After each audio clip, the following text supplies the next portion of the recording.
ชีวิตនៅក្រោមឥទ្ធិពលនៃសេចក្តីទុក្ខហើយនឿយណាយនឹងការកើតចាស់ឈឺស្លាប់ធុញទ្រាន់នឹងជីវិតរបស់មនុស្សនឹងធុញទ្រាន់ចង់រកវិធីណាផ្លូវណាដើម្បីរំដោះខ្លួនចេញពីទុក្ខនៅឲ្យសេចក្តីទុក្ខឲ្យផុតទៅនឹងវិធីដែលចេញពីទុក្ខសង្សារទុក្ខនេះឲ្យផុតទៅមានតែព្រះធម៌ដែលព្រះសម្មាសម្ពុទ្ធសម្ដែងទុកឲ្យនឹងជាមេគីជាអរិយមេជាអដ្ឋង្គិកមេការបដិបត្តិនឹងបើមិនបានធ្វើពិធីបដិបត្តិទីគ្មានពិធីណាដែលចេញរួចពីទុកទេអត់មានបន់ស្រន់បួងសួងណាឲ្យអតិទេពមកនាំទៅដាក់ព្រះនិព្វានដែលបានអត់ដែលត្រូវធ្វើដោយខ្លួនឯងទាំងអស់នឹងសូមឲ្យញោមញាតិពុទ្ធបរិស័ទទាំងឡាយជ្រាបព្រោះពុទ្ធសាសនានឹងព្រះសម្មាសម្ពុទ្ធលោកបង្រៀនមនុស្សឲ្យធ្វើការតាមិនឲ្យមនុស្សពឹងគេទេមិនឲ្យទៅពឹងអ្វីដទៃខាងក្រៅខ្លួនឲ្យពឹងតែខ្លួនឯងពាក្យថាខ្លួនឯងក្នុងទីនេះបានដល់កាយវាចាចិននេះជារបស់ខ្លួនហើយមនុស្សទាំងអស់នៅលើសកលលោកត្រូវតែធ្វើការដោយកាយដោយវាចាដោយចិត្តរបស់ខ្លួននឹងឯងសំបីជីវិតដែលញោមញាទាំងឡាយដែលរស់នៅជាមនុស្សសប្តាហ៍ថ្ងៃនេះមានចំណេះមានវិជ្ជាមានសម្បត្តិមានទ្រព្យមានយស័ក្តិទាំងបានក៏កើតតែអំពីកាយវាចាចិត្តរបស់ខ្លួនធ្វើខ្លួនឯងទាំងអស់ឥតមានណាមកធ្វើឲ្យទេនេះសូមញោមញាជ្រាបចាំញោមគិតមើលមែនតើពេលអាត្មាសម្ដែងប្រាប់ថាយើងមានអ្វីអត់ដោយសារខ្លួនយើងគិតមើលពីត្រឹមនឹងចាស់ទៅក្រោយវិញថាស្អីដែលបានពីណាគេធ្វើឲ្យអត់មានទេបានតែពីកាយវាចាចិត្តបញ្ញារបស់ខ្លួនដែលធ្វើនឹងកើតឡើងទៅអស់ដល់ខ្លួនតាំងពីសេចក្តីសុខទ្រព្យសម្បត្តិជោគជ័យសួស្តីអីសពយ៉ាងកើតតែពីខ្លួនឯងធ្វើនឹងជា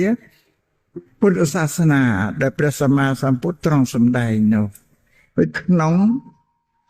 ព្រះធម៌ 84000 សត្វតែធ្វើដែលត្រូវធ្វើដោយកាយវាចាចិត្តទាំងអស់ញោមញាតិពុទ្ធបរិស័ទគឺកាយវាចាចិត្តនឹងហើយជាខ្លួនដែលលោកតែងសម្ដែងថាអត្តាហេអត្តណោនេថោខ្លួនជាទីពឹងនៃខ្លួនអ្នកដទៃមិនអាចទីពឹងយើងបានខ្លួនគឺកាយវាចាចិត្តនឹងឯងធ្វើរិចលោកកាយវាចាចិត្តរបស់ផងយើងកាយវាចាចិត្តរបស់យើងពីកំណើតដែលយើងកើតមកអត់ស្អាតទេណាញោមណាជាប់ដោយកិលេសគ្រឿងសៅមងស្មោកគ្រោះអាក្រក់ទាំងអស់កើតមកពីកំណើតមកវិសំបីតែបញ្ញារបស់យើងដូចគ្នាមនុស្សកើតមកមានពូជក្របពូជបញ្ញាស្រេចតែបើមនុស្សបានសិក្សារៀនសូត្រអក្សរសិល្បវិជ្ជាអីទេបញ្ញារបស់ខ្លួនអត់រីកធំទៅបានដែលនៅតែក្តៀបអញ្ចឹងឯងឧទាហរណ៍ជាក់ស្ដែងញោមញាតិមើលប្រជាពលរដ្ឋបរិស័ទដែលគ្នានៅតាមចុងកាត់មិត្តញោមស្រុកក្រៅលំនៅជនបទគ្នាអត់បានរៀនញោមមកមានទៅចេះដឹងអីតាមពិតមនុស្សដូចតែគ្នាព្រោះយើងនៅទីក្រុងយើងមានសាលាសិក្សារៀនសូត្រគ្រប់បច្ចុប្បន្នហើយយើងរៀនដល់ចេះដឹងមានបញ្ញារីកឡើង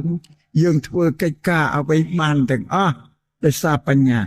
អ្នកនៅជនបទមានពូជបញ្ញាដូចតែគ្នាប៉ុន្តែគ្នាអត់បានរៀនសូត្រនៅវាក្តៀបនឹងអត់ធ្វើអីកើតទេអានេះបញ្ញានោះ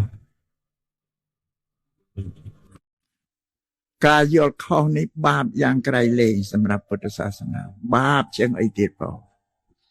រហូតដល់ថាម៉ែឪក៏អត់គុណមានគុណឲ្យម៉ែឪនឹងអត់ឃើញទេម៉ែឪខំធ្វើសេចក្តីល្អតស៊ូងប់រស់នឹងកូនមួយណាតាំងពីនៅក្នុងពោះរហូតដល់ប្រសូតមកឲ្យរសាកូនមួយតាំងពីមួយថ្ងៃរហូតដល់អាយុជាង20ម្នាក់ពេលដែលចិញ្ចឹមដោយគ្រឿងឧបភោគបរិភោគដោយទឹកចិត្តមេត្តាស្រឡាញ់ផងករុណាអាណិតអសូរការពារកូននឹងនៅតែ โกนทำไมเอาอันเมียนกลอันนั้นถ้ายอดของบาปไกลเลงจะตีบ่มพอดกาไม่ชาแต่เทกายอดของนี่โบราณท่าบาปมันจะอาบเหมือนเตบ่ตัวไวเหมือนไวไอ้สงอสีบาปได้บ่จะอาบเหมือนบาปในกายยอดเขาประจักษ์ได้เป็นอันบานจะอาบเหมือนไอ้เตคือบาปทั้งหมดนะแต่สากมนึกยอดเขาประจักษ์นะเป็นมโนกานาแต่มันชื่อบันมันชื่อบาปมันชื่อท่ามโนสลับหายก็ตีทานสู้ทานระเมียนมโนนุทเวอักระอัดคลายใจรึมเบื่ออักระพอเพื่ออัดไปพอนจักไม่ได้ปาเปิลดาชีวิตหรือว่ามโนสับสันเอาเลือไปพบโลกต่าง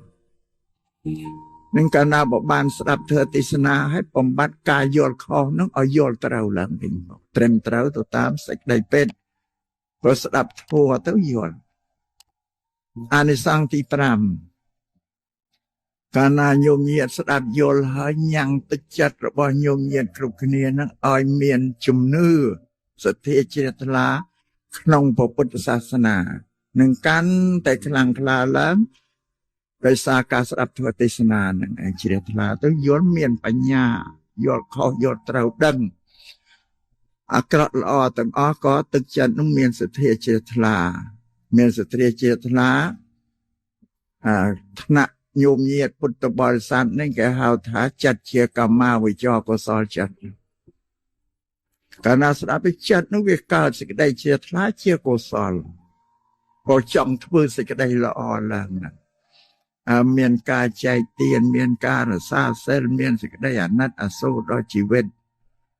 สับสัตตูเตอเนอจุมบิงคลุนหรือแผ่นใดมันปะเปิดเลยในเขากรรมาวิจอกสอจัดกรรมาวิจอกสอจัดเด้จัดเชียโกสอลปันมีเชียบชิมเปียโดยกรรมมากุลพรำเพื่อชีวิตบมโนพอวิเชียบชิมเปียนั้นจัดเชียกรรมาวิจอกสอจัดนี้ลุสำได้ท่าบอกอายุเตตุกาขนมทานสู้ประมวยเชิญชอกรรมาวิจอสู้นะอันนี้อาตมาก็น่าสำได้ยินดีไปจัดตีมวยเด็กจัดเมียนดอกบุญธนะนะใบสำแดงปิจัดตีมวยคือจัดโยมเมียนพุทธบริษัทตีมวยผมพอได้จัดเชียกสอลมนเกนั่นได้ย่อลอัมปีโกสาลเถอประกอบด้วยปัญญาเท่าคือผมปิงอันโยมเชอันนั้นกิเชบริจาตรับสมบัติใจเต้าเจเตียนดอลจนดอตีเตียริกว่าสร้างอาเชีย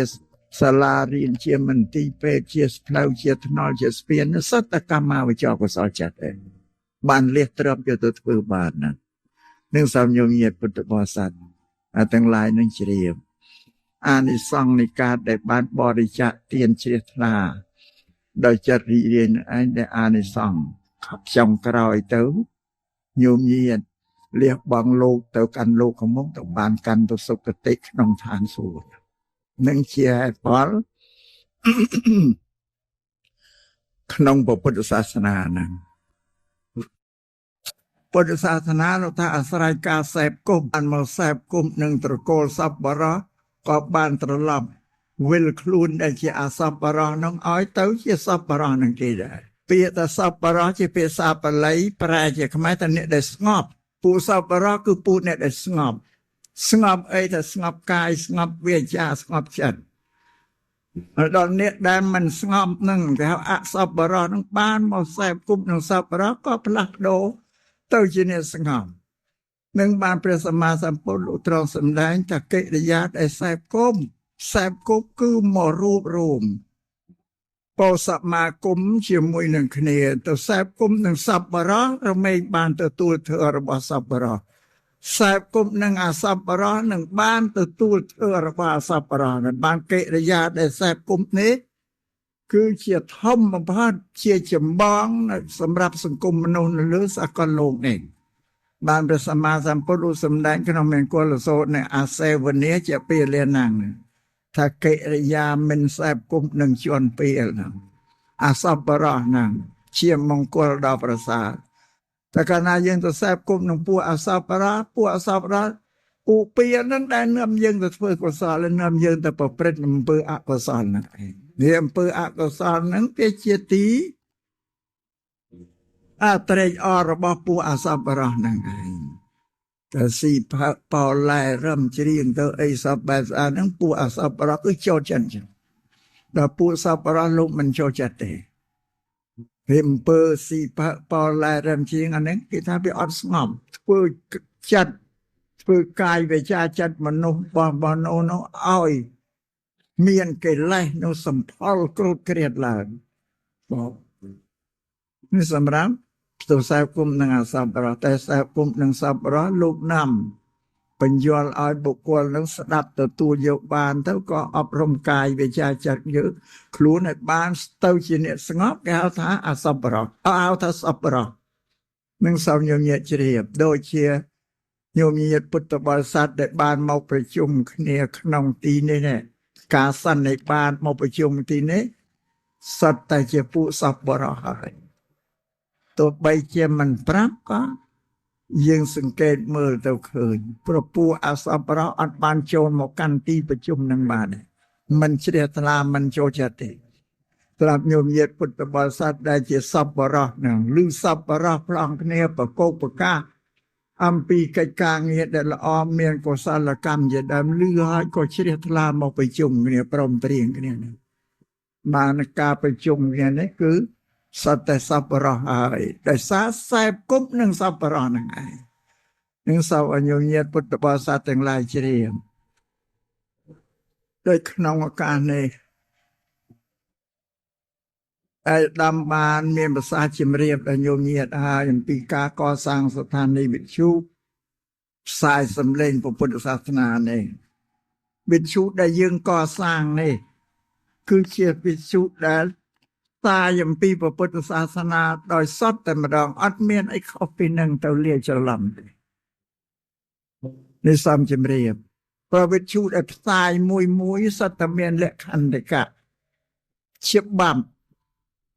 ផ្ទៃក្នុងរបស់វិទ្យុនឹងគ្រប់ខេត្តទាំងអស់យើងហាមថាមិនឲ្យយកអ្វីដែលមកប្រើប្រាស់នៅក្នុងវិទ្យុនឹង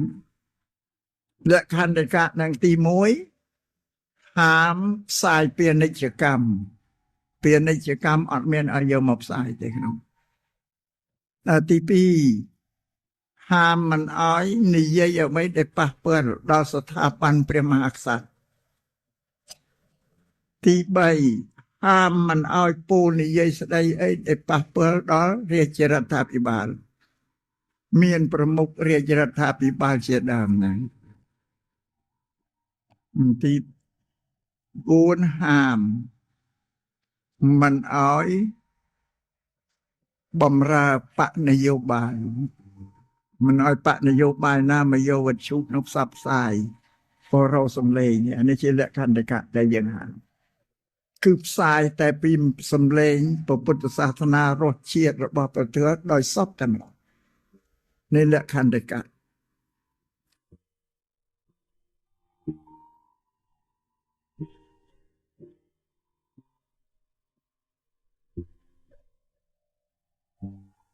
ាធ្វើអំពើអាក្រក់ដោយខ្លួនឯងនឹងសៅមងដោយខ្លួនឯងនេះពុទ្ធិកាអត្តនាអកតੰបាបង្អត្តនាវិសុចតិអត្តនាអកតੰបបាអត្តនាវិសុចតិចឹងអ្នកណាធ្វើអំពើល្អដោយខ្លួនឯងនឹងបរិសុទ្ធដោយខ្លួនឯងសទ្ធិអសទ្ធិបច្ចតੰនេញោអញ្ញវិសុទ្ធិយេសេចក្តីបរិសុទ្ធនឹងមិនបរិសុទ្ធស្រេចតែខ្លួនឯងអត់មានអ្នកដទៃណាមកធ្វើខ្លួនឲ្យបរិសុទ្ធបានទេធ្វើខ្លួនឯងឲ្យបរិសុទ្ធគឺត្រូវអប់រំកាយវាចាចិត្តដោយសិលសមាធិបញ្ញានឹងជាគ្រឿងធ្វើឲ្យខ្លួនយើងបរិសុទ្ធសត្វជាតួការងារដែលយើងធ្វើទាំងអស់ដែលបល័យថាកម្មនោះដូចជាកន្លែងនេះមជ្ឈមណ្ឌលសមាធិវិបស្សនានេះកន្លែងអប់រំចិត្តរបស់ខ្លួនជំរះចិត្តរបស់ខ្លួនឲ្យបរិសុទ្ធកិលេសគ្រឿងសៅមងសម្រាប់មនុស្សមាន3ថ្នាក់កិលេសក្រោធក្រេតកិលេសចិនកណ្ដាលកិលេសចិនល្អិតកិលេសក្រោធក្រេតត្រូវកម្ចាត់ដោយសិល កិលេសចិត្តកណ្ដាលកំចាត់ដោយសមាធិចម្រើនសមថៈកិលេសចិត្តល្អិតកំចាត់ដោយវិបស្សនា3នេះសិលសមាធិបញ្ញានេះជាផ្លូវពោដអរិយមេអថង្គិកមេដែលជាផ្លូវដែលព្រះអរិយទាំងឡាយលោកបានធ្វើដំណើរតាមនឹងដើម្បីនឹងចេញចាកទុកនឹងបានតើបដិបត្តិចឹងដល់តិចទៅនឹងអត់មានទេណាសូមឲ្យញោមញាតិជ្រាបយល់ចឹងហើយពុទ្ធសាសនាអត់មានទៅហៅអតិភិបខាងក្រៅមកជាទីពឹងនេះណាតែក្នុងបរិស័ទខ្មែរដែលជ្រះថ្លាពុទ្ធសាសនាមិនបានសិក្សារៀនសូត្របរិយ័តអត់ស្គាល់ពុទ្ធសាសនាតែទៅស្គាល់តែសាសនាដទៃខាងក្រៅពីពុទ្ធសាសនាសាសនាខាងក្រៅដទៃទេសង្ឃឹមផ្ញើជោគវាសនាទៅលើព្រះទេវតាប្រអិនប្រព្រំមកជួយស្រោចស្រង់មនុស្សនោះឲ្យបានសេចក្តីសុខជោគជ័យសួស្តីបានន័យថាមនុស្សត្រូវទីពឹងទេវតាតែពុទ្ធសាសនាមិនមានទេមានឲ្យយើងយកទេវតាឬអតិភិបខាងក្រៅមកជាទីពឹងទេអានឹងសូមបញ្ជាក់ថ្ងៃនេះឲ្យច្បាស់លាស់ញោមញាក់ខ្លះយល់ខ្លះហើយតែមិនទាន់យល់ច្បាស់ទេញោមញាក់ខ្លះនៅតែមិនទាន់យល់បើធ្វើទេសនានេះបញ្យល់បាទបើអ្នកណានៅតែហៅគេឲ្យមកជួយមិនពុទ្ធបរិស័ទទេមិនសិស្សពុទ្ធទេមិនសាវកពុទ្ធទេព្រោះពុទ្ធលោកមិនឲ្យហៅអ្នកណាមកជួយទេឲ្យធ្វើខ្លួនឯងសិលសមាធិបញ្ញានឹងហើយជាគ្រឿងទីពឹងធ្វើខ្លួនឯងទៅអស់ជាទុកម្មតែបើនៅតែហៅគេឲ្យមកជួយមិនពុទ្ធសាសនាតែបើញោមញាតយើងទៅថ្ងៃនេះហៅគេមកជួយច្រើនណាស់ណាបងមែនទេហ្នឹងហើយអ្នកមិនស្គាល់សាសនាហ្នឹងអ្នកមិនស្គាល់ពុទ្ធសាសនាហ្នឹងអញ្ចឹងហ្នឹងឯងប្រាប់ឲ្យច្បាស់តែអ្នកណានៅតែហៅគេមកជួយមិនមែនបរិស័ទពុទ្ធសាសនាទេត្រូវដឹងខ្លួនយ៉ាងណាមកបើថាបរិស័ទពុទ្ធសាសនាគឺត្រូវធ្វើកម្មគឺការងារ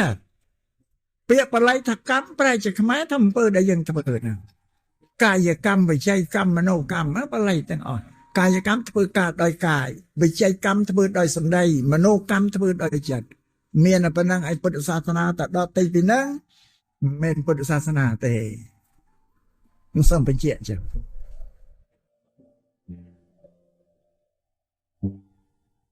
អប់រំកាយវាចាចិត្តយើងឲ្យស្អាតដើម្បីកាយវាចាចិត្តប្រព្រឹត្តការងារអត់គ្មានអ្នកណាមកបញ្ជាកាយវាចាចិត្តយើងទេព្រោះមានអធិបតីភាពខ្លួនឯងហើយគ្មានអ្នកណាថាអូអ្នកឯងទៅធ្វើនឹងទៅអូអ្នកឯងទៅអត់មានទេគឺបញ្ញារបស់ខ្លួនទេអ្នកសម្រាប់អានឹងក៏មានជោគវាសនាខ្លួនឯងគ្មាននៅក្រមណានេះគុំណានោះតាមមនុស្សសម្រាប់ជោគវាសនាខ្លួនឯងតែមានអតិទេពណាអ្នកមកសម្រាប់អត់ទេមានណាមកសម្រាប់ទេតែពេញចិត្តអីរៀនអានឹងឯងទៅសម្រាប់ជោគវាសនាខ្លួនឯងខ្ញុំមើលថាប្រកាសប៉ុណ្ណាបើថាព្រះជាអ្នកសម្រាប់អត់ឯឃើញទេវាដូចគ្រាន់តែកុហកគ្នាតទេណាមនុស្សសម្រាប់អរិយអ្នកកើតមកមានបនស័កតូចធ្វើការចេះដឹងមានចំណេះវិជ្ជាធ្វើការមកជីវិតក៏មិនបានឡើងបនឡើងស័កអីគេធំទេបើធ្វើទៅហ៊ានក៏រកស័កមួយស័កពីរអីវាមិនឃើញទេក៏នៅតែស័កមួយក៏ងប់ស័កពីរក៏ងប់ស័កបីក៏ងប់ហ្នឹងឯងអាក៏ងប់យ៉ាងនេះគេថាស័កមួយស័កពីរក៏ងប់សែតកបរាសែតហ្នឹងណាថាអត់បានឡើងបនស័កតែមកជីវិតទៅតែត្រែនក៏នៅតែស័កបីក៏ងប់ស័កពីរក៏ងប់ហ្នឹងឯងថាមកពីស្អីថាអ្នកនឹងជាមនុស្សដែលជាណែនគេមានចិត្តច្រណែនបៀតបៀនអ្នកដទៃជុំវិញខ្លួននឹងអ្នកភូមិផងរបស់ជាមួយនឹងឃើញគេបានសុខបានទ្រព្យបានសម្បត្តិអីខឹងជាណែននឹងគេពួយមាត់បាត់នំតែខឹងនឹងគេមានគេបានសុខគេមានទ្រព្យអាហ្នឹងទៅខឹងទៅដល់ឯងគេហ្នឹងឯងបក្រព្រោះនឹងឯងជាការងារអាក្រក់ផ្លូវចិត្តហ្នឹងផ្លូវចិត្តเราវាចាណាកើតជាអនាគតទៅចេះដឹងរៀនចេះដឹងបណ្ណាទៅធ្វើការអីក៏មិនបានធំដុំគេទេបងសម្រាប់គេអ្នកដែលគេធ្វើការងារការឡើងមានបនស័កធំមានទ្រព្យមានសម្បត្តិ ឃើញអ្នកភូមិផលរបស់ជាមួយឃើញអ្នកណាមួយគេបានសុខបានចម្រើនដោយទ្រព្យដោយសម្បត្តិគេកូនចៅគេល្អប្រពន្ធប្តីគេក៏ល្អជាសប្បុរសតកូលសម្បត្តិល្អគេជួយត្រេកអរហ្នឹងតកូលហ្នឹងឲ្យគេធ្វើបុណ្យកុសលអីបានគេល្អហ្នឹងគេថាមុទិតាធឿគឺថាត្រេកអររីករាយតាមតែអ្នកនឹងបានសេចក្តីសុខជួយសប្បាយគេទៅសើបន់ទៅសើព្រេងសំណាងគេចឹងគឺនឹងប៉ុណ្ណឹងបានប៉ុណ្ណេះអនាគតទៅធ្វើការងារអីក៏បានឡើងប៉ុណ្ណឹងស័ក្តិអីធំធេងតែមិនចឹងសម្រាប់អ្នកដែលកើតមកក្នុងត្រកូលថោកទាបបើត្រកូលថោកទាបបំផុតពោលជាទាសាអីចឹងឬទៅកើតទៅក្នុងភូមិស្រុកប្រទេសដែលថោកទាបនឹងដោយសត្វទេចានថាអ្នកនឹងជាមនុស្សអកតញ្ញូឬជាមនុស្សពីលមនុស្សទំនើងมันមានគោរពការកោតក្រែងដល់មេត្តាបិតារបស់ប៉ុនខ្លួនទូលមានអីក៏មិនស្ដាប់សន្តិធំមើលងាយម៉ែឪមើលងាយចាស់ប្រធាចា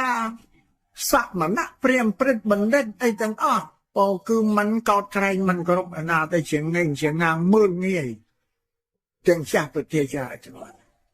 ឋានៈការងារហ្នឹងហើយការងារអាក្រក់ដែលច្រើនផលច្រើនយ៉ាងហ្នឹងឲ្យទៅកើតក្នុងត្រកូលថោកទាបយ៉ាងហើយសម្រាប់អ្នកដែលកើតក្នុងត្រកូលខ្ពង់ខ្ពស់គឺនៅនឹងគេគោរពមេត្តាបិតាគេគោរពចាស់ប្រទេសចាអ្នកប្រាជ្ញបណ្ឌិតចេះអនចេះលំទោនគោរពទៅនឹងជាការងារដ៏ល្អគេអនាគតគេទៅកើតក្នុងត្រកូលដែលស្ដុកស្ដំមានទ្រព្យមានសម្បត្តិខ្ពង់ខ្ពស់ហើយសម្រាប់អ្នកកើតមកល្ងងធ្វើអីក៏មិនកើតរៀនអីក៏មិនកើតបើសំបីតែគ្រូអញទិញមេលេខហ្នឹងក៏ទិញវាមិនចាំថាវាមិនត្រូវឲ្យធ្វើលេខបូកលេខដាក់ក៏វាមិនកើតរៀនចំណេះអីក៏មិនចេះថានឹងមកពីមនុស្សនឹងខ្ជិលមិនរៀនមិនសូត្រជួបអាការមិនរៀនមិនសូត្រស្ដាប់បាច់ចាំជាតិមកទេវាល្ងងស្រែកតំជាតិមនុស្សនឹងទៅហើយបើតែមិនរៀនចេះអីពីណាអត់ដូចបុរាណដូនតាលោកថាចេះពីរៀនមានពីរកchứ bây giờ mình riêng chứ ấy ở đây nè cả một cỏ mà chỉ biết là đâu xí ban prân khoan là nghe qua prân về mình crop thơ sài còn mình crop xí mà năm đó thu từ mình ban là biệt cả đa năm đó đó đâu tiết ai chạy bao đi rồi tôi thầm mò tôi tên nó mình sau bò để trả tiền trên nè công năng xoát xoay nhá mình chết là nó cao bò để trả tiền này thì đã phơi bàn tay bàn túi của tư tưởng là saoเนี่ยพุ่งพอละบอลที่มันจะช่วยจะปรับอาหารอย่างสอดน้ำทานด้วยมันก็แต่เช็ดมันก็เชื่อพลาช่วยต้องตื่นเตือนดังเช่นเรื่องมันบ้านพอบ้านอ่านในซองมาวิ่งการเชียร์มงตัวจีเนี่ยกรอบสัตว์ตรับสมบัติมันสมัยนี้เป็นสำหรับเนี่ยในกิจการมงเมียนตรับเมียนสมบัติชานโรแต่ตัวเตียนประกอบระบอดฟื้นแฝงถือจำการจำนวนชวนแปรเช็ดตัดนกดาวิจารณ์เพราะที่บ้านฟื้นเตียนที่บริษัทเตียนปีมนหมอตรับระบอกเกศของความตกปีมนหมอนั่นกาบริษัทเตียนเมียนตาวินาเชื่อกำนับตรับบอกเกศตกแต่ในยังเด่นยังมือต่อถึงนี้กันทานนี่แต่อ้อยจะไปอ้อยเลยดิเนี่ยตามไปว่ามันอ้อยไปหน้าหนึ่งแต่กลับตกขนมชนเนียเกียระบอกพุทธศาสนานั่นเชื่อกำเนาบ้องกับปัญญานิธิโนระบอบปัญญากับตกสระปราบรักน้องเปรทางมงกันปปันนั่นเองโจทย์พูดการเงียอ้อยสำรักโดยคลุนเองไอ้สิ่งใดทำมันเนี่ยวิเคราะห์ต่างหลายเนี่ยต่างหลายโจทย์ยกคลุนเองเชื่อก็ตีปังคลุนเองโจทย์ยกคลุนเองเชื่อตีปังกรมโยกเนี่ยเดตีมองเชื่อเพื่อเชื่อตีปังคลุนเลยอันนั้นคือพระองค์เป็นเชี่ยปราชบันเลย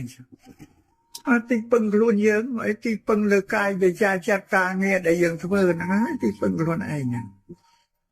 ยังเงียบมือพุทธศาสนาไปยังเรียนโซดไอ้สบานเลยแต่ร้อนปวดนั่งเนี่ยนะร้อนปะบ้าก็ปวดควอลไฟแต่นั่งคลุนไอ้มันเนี่ยคำแต่คลุนไอ้เนี่ยอบรมตูเมียนกายโดยการจัดครูนไอตลอดจะชอบได้พุทธศาสนานั่งมันก็ว่าอย่างนั้นนะเด็ก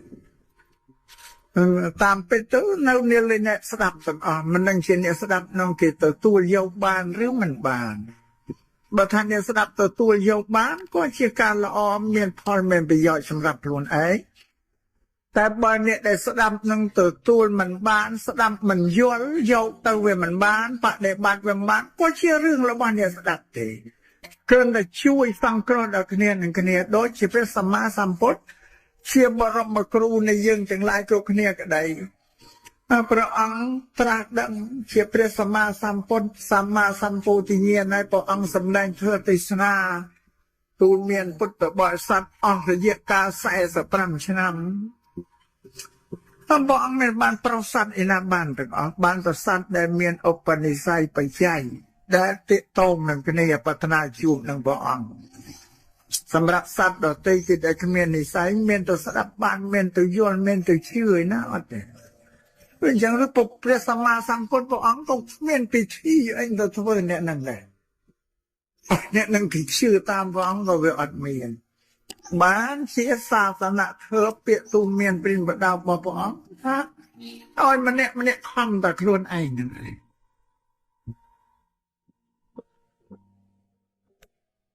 សូម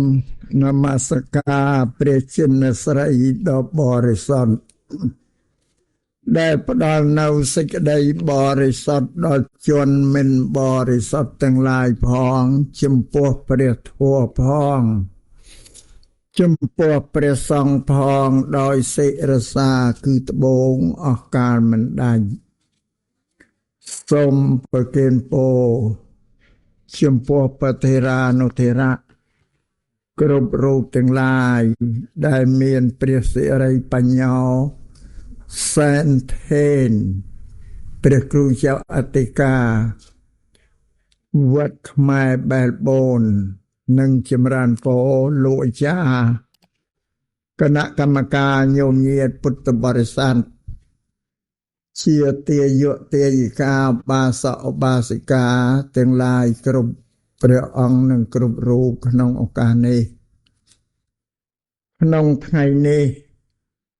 វត្តខ្មែរបែលបូនរដ្ឋវិកតូរីយ៉ាសាជីវកម្មបានព្រមព្រៀងគ្នាមូលមតិគ្នាជាឯកច្ឆន្ទមានព្រះសង្ឃញោមញាតពុទ្ធបរិស័ទគ្រប់រូបទាំងអស់បានប្រារព្ធកម្មវិធីបុណ្យវិសាខបូជាប្រចាំឆ្នាំសម្រាប់វត្តខ្មែរបែលបូនរដ្ឋវិកតូរីយ៉ាសាជីវកម្មជាប្រពៃណីទំនៀមទម្លាប់ខ្មែរយើងជាអ្នកគោរពអ្នកកាន់ពុទ្ធសាសនារៀងរាល់ឆ្នាំតែងប្រារព្ធកម្មវិធីបុណ្យវិសាខបូជានេះជាប្រចាំទោះបីជាវត្តអារាមនៅប្រទេសណាក៏ដោយឲ្យតែពុទ្ធសាសនាក៏ប្រារព្ធកម្មវិធីបុណ្យវិសាខបូជានេះដូចគ្នាទាំងអស់គឺថ្ងៃខែគឺប្រារព្ធនៅថ្ងៃតែមួយទេតែសម្រាប់នៅប្រទេស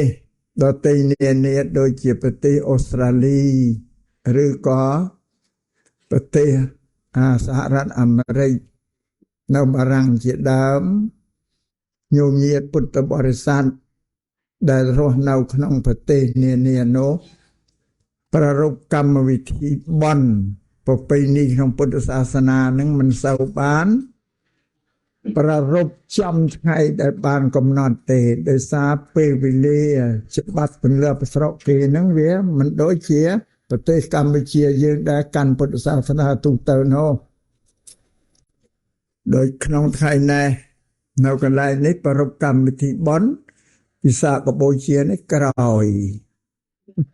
ថ្ងៃដែលកំណត់គឺថ្ងៃ15កើតខែវិសាខហ្នឹងដោយសារបញ្ហាថ្ងៃហ្នឹងជាថ្ងៃដែលញោមញាតិទាំងអស់គ្នានឹងត្រូវជាប់កិច្ចការងារក្នុងការ ចិញ្ចឹមជីវិតរបស់ខ្លួននោះម្ល៉េះធ្វើកិច្ចការនៅក្នុងប្រទេសគេនេះតើតែថ្ងៃសៅរ៍ថ្ងៃអាទិត្យទើបអាចធ្វើបានម្ល៉េះហើយបនវិសាខបូជានេះក៏លើកយកមកប្រពធ្វើនៅថ្ងៃសៅរ៍ថ្ងៃអាទិត្យនេះទោះបីជាមិនបានប្រពចំលើពិធីប៉ុន្តែនៅថ្ងៃពេលវេលាដែលព្រះសម្មាសម្ពុទ្ធជាបរមគ្រូទ្រង់ប្រសូតទ្រង់បានត្រាស់ដឹងជាពុទ្ធទ្រង់បរិនិព្វាននៅថ្ងៃ15ខែវិសាខនឹងក៏เป็นមែនទោះបីជាកន្លងមកហើយក៏នៅតែក្នុងការគោរពបុណ្យពិធីពិសាខបូជានឹងដូចតែគ្នាទេញោមញាតពុទ្ធបរិស័ទព្រោះនឹងកាលពេលវេលាស្រុកទេសមិនអនុញ្ញាតឲ្យយើងធ្វើហ្នឹងហើយមិនមែនត្រឹមតែបុណ្យវិសាខបូជាទេទោះបីកាន់បុណ្យភ្ជុំបិណ្ឌអីក៏ដោយតែនៅប្រទេសក្រៅដទៃនានាញោមញាតមិនសូវបានប្ររពត្រូវលើកកាលកំណត់នៅថ្ងៃ15រោចខែធិត្របុត្រថ្ងៃខែដាច់នឹងអត់បានទេខ្លះក៏ធ្វើមុនខ្លះក៏ធ្វើក្រោយយល់ទៅតាមឆ្នាំនោះថ្ងៃសៅរ៍ថ្ងៃអាទិត្យមុន15រោចខែភទ្របទឬក៏ក្រោយអីក៏សម្រួលទៅតាមនឹងទៅបើទោះបីយ៉ាងម៉េចក៏នៅតែបន់ជុំបិណ្ឌដូចតែគ្នានឹងឯងដូចជាបន់វិសាខបូជាថ្ងៃនេះเป็นមែនយឺតបើយ៉ាវក្រោយខុសពេលកវេលាក៏នៅតែកំណត់ថាបន់វិសាខបូជាព្រោះទឹកចិត្តរបស់ញោមញាតពុទ្ធបរិស័ទអស់បង្អោនទៅលើបន់វិសាខបូជាព្រះសម្មាសម្ពុទ្ធទ្រង់សម្ដែងចំពោះពុភិក្ខុថាភិក្ខវេចេតនាហង្ភិក្ខវេកម្មង្វទាមិធម្មនាភិក្ខុទាំងឡាយចេតនាវត្ថុបំណងនៃចិត្តនឹងជាបុណ្យជាកុសលថ្ងៃនេះเป็นមែនក្រោយថ្ងៃវិសាខបូជាក៏เป็นមែនបើញោមញាតកំណត់ថាជាបុណ្យវិសាខបូជាគឺវិសាខបូជាហើយសម្រាប់ញោមញាតពុទ្ធបរិស័ទដែលស្ថិតនៅក្នុងប្រទេសអូស្ត្រាលីនេះបងនឹងសូមជំរាបចឹងហើយសម្រាប់ខ្ញុំកណ្ណាអាត្មាភាពនេះបានមកកាន់ប្រទេសអូស្ត្រាលីនេះលើកទី1ហើយអាយុ83ហើយបានមកឃើញស្គាល់ទឹកដីអូស្ត្រាលីនេះការដែលមកកាន់ប្រទេសអូស្ត្រាលីនេះក៏មិនមែនជាចេតនាបំណងទឹកចិត្តរបស់ខ្ញុំកណាអាត្មាភាពថានឹងមកកាន់ប្រទេសអូស្ត្រាលីអត់មានចេតនាទេប៉ុន្តែមកនេះមកដោយកម្លាំងទឹកចិត្តសទ្ធាជ្រះថ្លារបស់ញោមញាតពុទ្ធបរិស័ទព្រះសង្ឃដែលគង់នៅប្រទេសអូស្ត្រាលីនេះដោយសារស្គាល់ខ្ញុំកណាអាត្មាភាពតាម Facebook តាមទូរស័ព្ទអាត្មាមកដល់ញោមញាតស្គាល់អាត្មាគ្រប់តែគ្នាអាត្មាអត់ទៅមានស្គាល់ញោមណាមួយទេអាត្មានឹកឃើញដល់ភាសិតរបស់ចិនគេថាអ្នកណាក៏ស្គាល់លោកសង្ឃដែរបើលោកសង្ឃគ្មានស្គាល់ណាម្នាក់ទេនឹងសម្រាប់អាត្មាពេលអត់បានស្គាល់ញោមញាតទេបានក្នុងឱកាសនេះខ្ញុំកណាអាត្មាភាពក៏សូមថ្លែងអំណរអរព្រះគុណអរគុណចំពោះញោមញាតពុទ្ធបរិស័ទទាំងឡាយដែលគង់ស្នាក់នៅរស់នៅលើទឹកដីប្រទេសអូស្ត្រាលីនេះដោយសារព្រះករុណាគ្រប់រូបនិងញោមញាតពុទ្ធបរិស័ទបានស្គាល់ខ្ញុំករុណាអាត្មាភាពតាមរយៈ Facebook ទូរស័ព្ទបើស្គាល់ជាស្រមោលប្រយោលពីចម្ងាយហ្មងទេក៏មានទឹកប្រតិទឹកចិត្តជ្រះថ្លាតែចង់បានជួបបានឃើញខ្ញុំកណាអាត្មាភាពដោយផ្ទាល់តែម្ដងក៏ព្យាយាមឲ្យតេតងដើម្បីឲ្យពុទ្ធិកសមាគមនិងសហគមន៍សង្ឃនិងគណៈកម្មការវត្តពុទ្ធរាំងសីនឹងជួយធ្វើច្បាប់ធានាឲ្យបានខ្ញុំករណីអាត្មាភាពនឹងមកកាន់ ទឹកដីប្រទេសអូស្ត្រាលីនេះដើម្បីនឹងបានជួបបានឃើញស្គាល់ញោមញាតិពុទ្ធបរិស័ទគ្រប់រូបទាំងអស់ហ្នឹងប៉ុន្តែជាវត្ថុបំណងរបស់ព្រះសង្ឃនិងញោមញាតិនៅអូស្ត្រាលីទេតែអាត្មាភាពដូចជាអត់បាននឹកឃើញទេបងជំរាបពេលនឹងជំរាបត្រង់ហើយញោមញាតិនិមន្តមុនដំបូងទិទេក្នុងចិត្តសម្បើម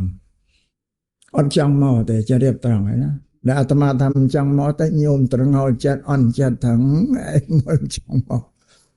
មិនចង់មកសាវចាស់នៅឃើញចាស់ទៅពិបាកទៅណាមកណាហ្នឹងញោមញាតិនៅសហរដ្ឋអាមេរិកនិមន្តទៅអាត្មាទៅនេះណាបងព្រោះធ្លាប់ទៅចុះឡើងនឹងច្រើនដងណាស់ហើយស្គាល់ជីវភាពការរស់នៅស្រុកទីរបស់ស្រុកអាមេរិករួចហើយអត់ចង់ទៅទៀតទេញោមញាតិនិមន្តទៅចូលបន់ទៅសុំទោសញោមបានទៅតែចាស់ហើយអូស្ត្រាលីនេះក៏អញ្ចឹងញោមញាតិនិមន្តមកទេទៅគិតទៅមិនទៅជាតាមចិត្តអត់ចង់សោះដល់នឹកឃើញពីទឹកចិត្តទឹកប្រតិរបស់ព្រះសង្ឃញោមញាតិទាំងអស់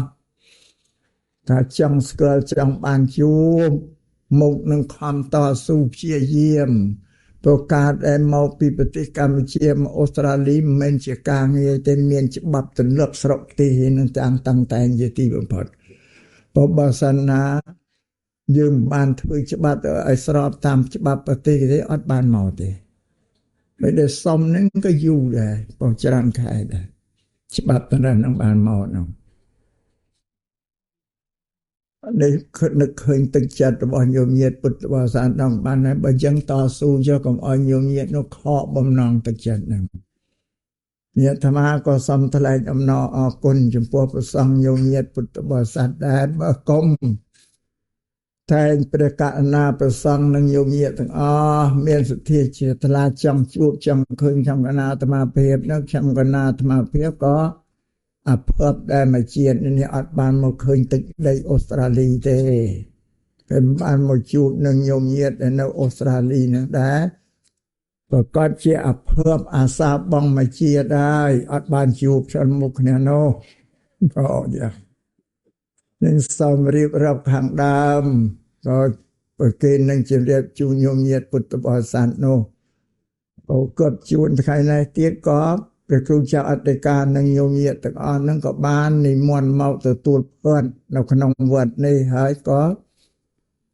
សូមឲ្យសម្ដែងធម៌ទេសនាក្នុងពិធីបុណ្យពិសាខបូជានឹងផងក៏រាប់ទទួលព្រមមិនឲ្យញោមញាតិនឹងប្រសង្ឃខកចិត្តទេបងប្រៅទូថានឹងបំពេញទឹកប្រតិទឹកចិត្ត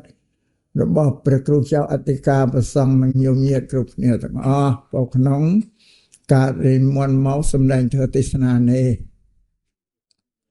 អាស្រ័យនេះក្នុងធម៌ទេសនាក្នុងកម្មវិធីបុណ្យ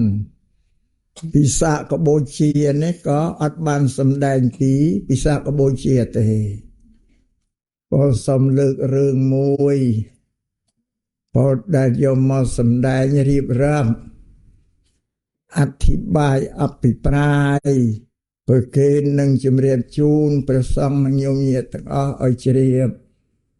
រំលឹករឿងយើងទាំងអស់គ្នាយើងទាំងអស់គ្នានេះតាមលោកអ្នកប្រាជ្ញបណ្ឌិតពីបុរាណលោកថាយើងនេះជាមិត្តរួមនឹងគ្នា3យ៉ាងមិត្តជាភាសាបាលីបើប្រែមកជាខ្មែរថាមនុស្សអ្នកដែលអាស្រ័យរស់នៅនឹងគ្នាយ៉ាងជិតស្និទ្ធជាទីបំផុតរួមសុខរួមទុក្ខងាប់រស់ជាមួយគ្នាពាក្យថាមិត្តនឹងសំបីតែមេត្តាបិតាលោកឪពុកអ្នកម្ដាយលោកចាត់ជាមិត្តរបស់កូនប្រុសស្រីដែរពីព្រោះភាគីទាំងពីរនេះជិតស្និទ្ធនឹងគ្នាសុខទុក្ខងាប់រស់ឲ្យជាមួយនឹងគ្នាស្វាមីភរិយាក៏ជាមិត្តនឹងគ្នាដែរវិញមនុស្សយើងជាមនុស្សដូចគ្នាស្គាល់គ្នាហើយរាប់អានគ្នា មានទឹកចិត្តស្មោះស្ម័គ្រនឹងគ្នារួមសុខរួមទុក្ខជាមួយនឹងគ្នាផ្ដល់ផលផ្ដល់ប្រយោជន៍ឲ្យដល់គ្នានឹងគ្នាក៏ហៅថាមិត្តដែរនឹងពាក្យថាមិត្តក្នុងពុទ្ធសាសនាគឺជាអ្នកជិតស្និទ្ធយ៉ាងហ្នឹងហើយเป็นមិត្តដែលខ្ញុំកណាអាត្មាលើកមកសម្ដែងនេះយើងទាំងអស់គ្នាគេថាមិត្តរួមគ្នា3យ៉ាងមិត្តទី1គឺមិត្តរួមជាតិ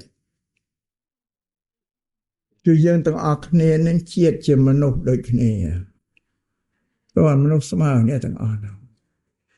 ទី2ជាខ្មែរដូចគ្នាទី3ជាខេមរៈបុត្រជាបុត្រអ្នកខេមរៈជនទី4ជាកម្ពុជាបុត្រកូនអ្នកកម្ពុជាថ្មីឡាយត្បិតតែញញៀតមកតាំងទីរស់នៅលើទឹកដីអូស្ត្រាលីក៏ពិតមែនតែជាតិកំណើតគឺកម្ពុជារួមជាតិជាមួយគ្នាទាំងអស់ប៉ុន្តែយើងហាក់ដូចជាទ្វេប្រហែលអត់ដែលបានគិតទេថាយើងជាសាច់ញាតិពូជពងវង្សាជាមួយគ្នាដែលយើងមិនបាននឹកចឹងទៅចិត្តក៏ដូចជារវាឃ្លាតឆ្ងាយពីគ្នាមិនសូវជិតស្និទ្ធទេតែតាមពិតយើងពូជតែមួយទេពូជតែមួយទេកម្ពុជាកូនអ្នកកម្ពុជារស់នៅលើទឹកដីកម្ពុជាគឺពូជតែមួយឈាមមួយជឿមួយបុរាណដូនតាចាស់ចាស់យាយតានៅស្រុកអាត្មាក៏តែនិយាយជួបជុំបងប្អូនក៏ទៅនៅស្រុកឆ្ងាយមកជួបគ្នាក៏និយាយទៅបោកបាច់រៀបរឹបនឹករលឹកទៅថាយើងតងសុខតែមួយទេនេះភាសាសាមញ្ញដូនតាណាតែយើងនេះក៏តងសុខតែមួយជាមួយគ្នាទេក៏រំលឹកតែចង់ឲ្យថានឹងគឺវិចិត្រស្និទ្ធនឹងគ្នាណាអត់មានអ្នកកន្ទៀតទេក៏តែរៀបរាប់ប្រាប់ចំពោះបងប្អូនគាត់ដែលទៅនៅស្រុកឆ្ងាយហ្នឹងមកជួបគ្នាម្ដងបោបាច់ទៅនឹករលឹកគ្នាទៅគាត់និយាយថាយើងតងសុខតែមួយទេរាប់អានគ្នាអានឹងគេថាមិត្តរួមជាតិណាញោមមើលទៅខ្មែរដូចតែគ្នាញោមមើលញោមមកនៅអូស្ត្រាលីនេះហើយនឹងអាត្មាទៅមកពីកម្ពុជាតែមើលទៅរូបរាងដូចតែគ្នាភាសាតែមួយបងដល់មកជុំគ្នាមកក្រុម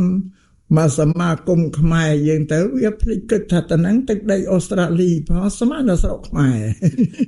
បងមកនៅក្នុងសាលានេះទៅគិតថាដូចស្រុកខ្មែរចាព្រោះមិនเคยមានជាតិអូស្ត្រាលីណាមួយភ្លេចខ្លួនដូចនៅស្រុកខ្មែរយើងនេះថារួមជាតិដូចគ្នាញោមមកពូលនិយាយភាសាឲ្យដូចតែគ្នា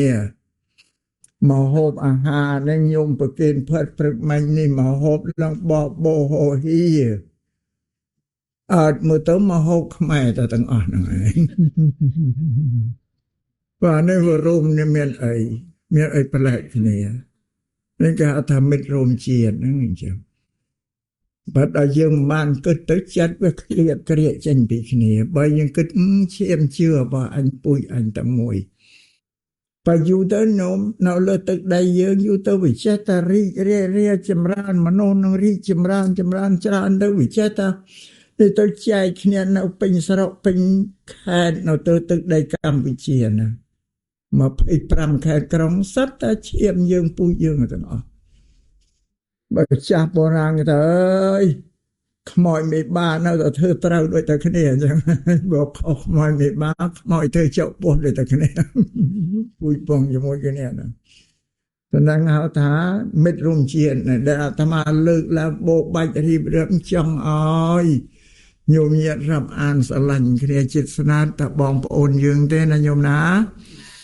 ដូចញោមមករស់នៅលើទឹកដីអូស្ត្រាលីប្រទេសអូស្ត្រាលីនេះក៏តែណាតែឈាមយើងពូជយើងមិនអស់តែគ្នាញោម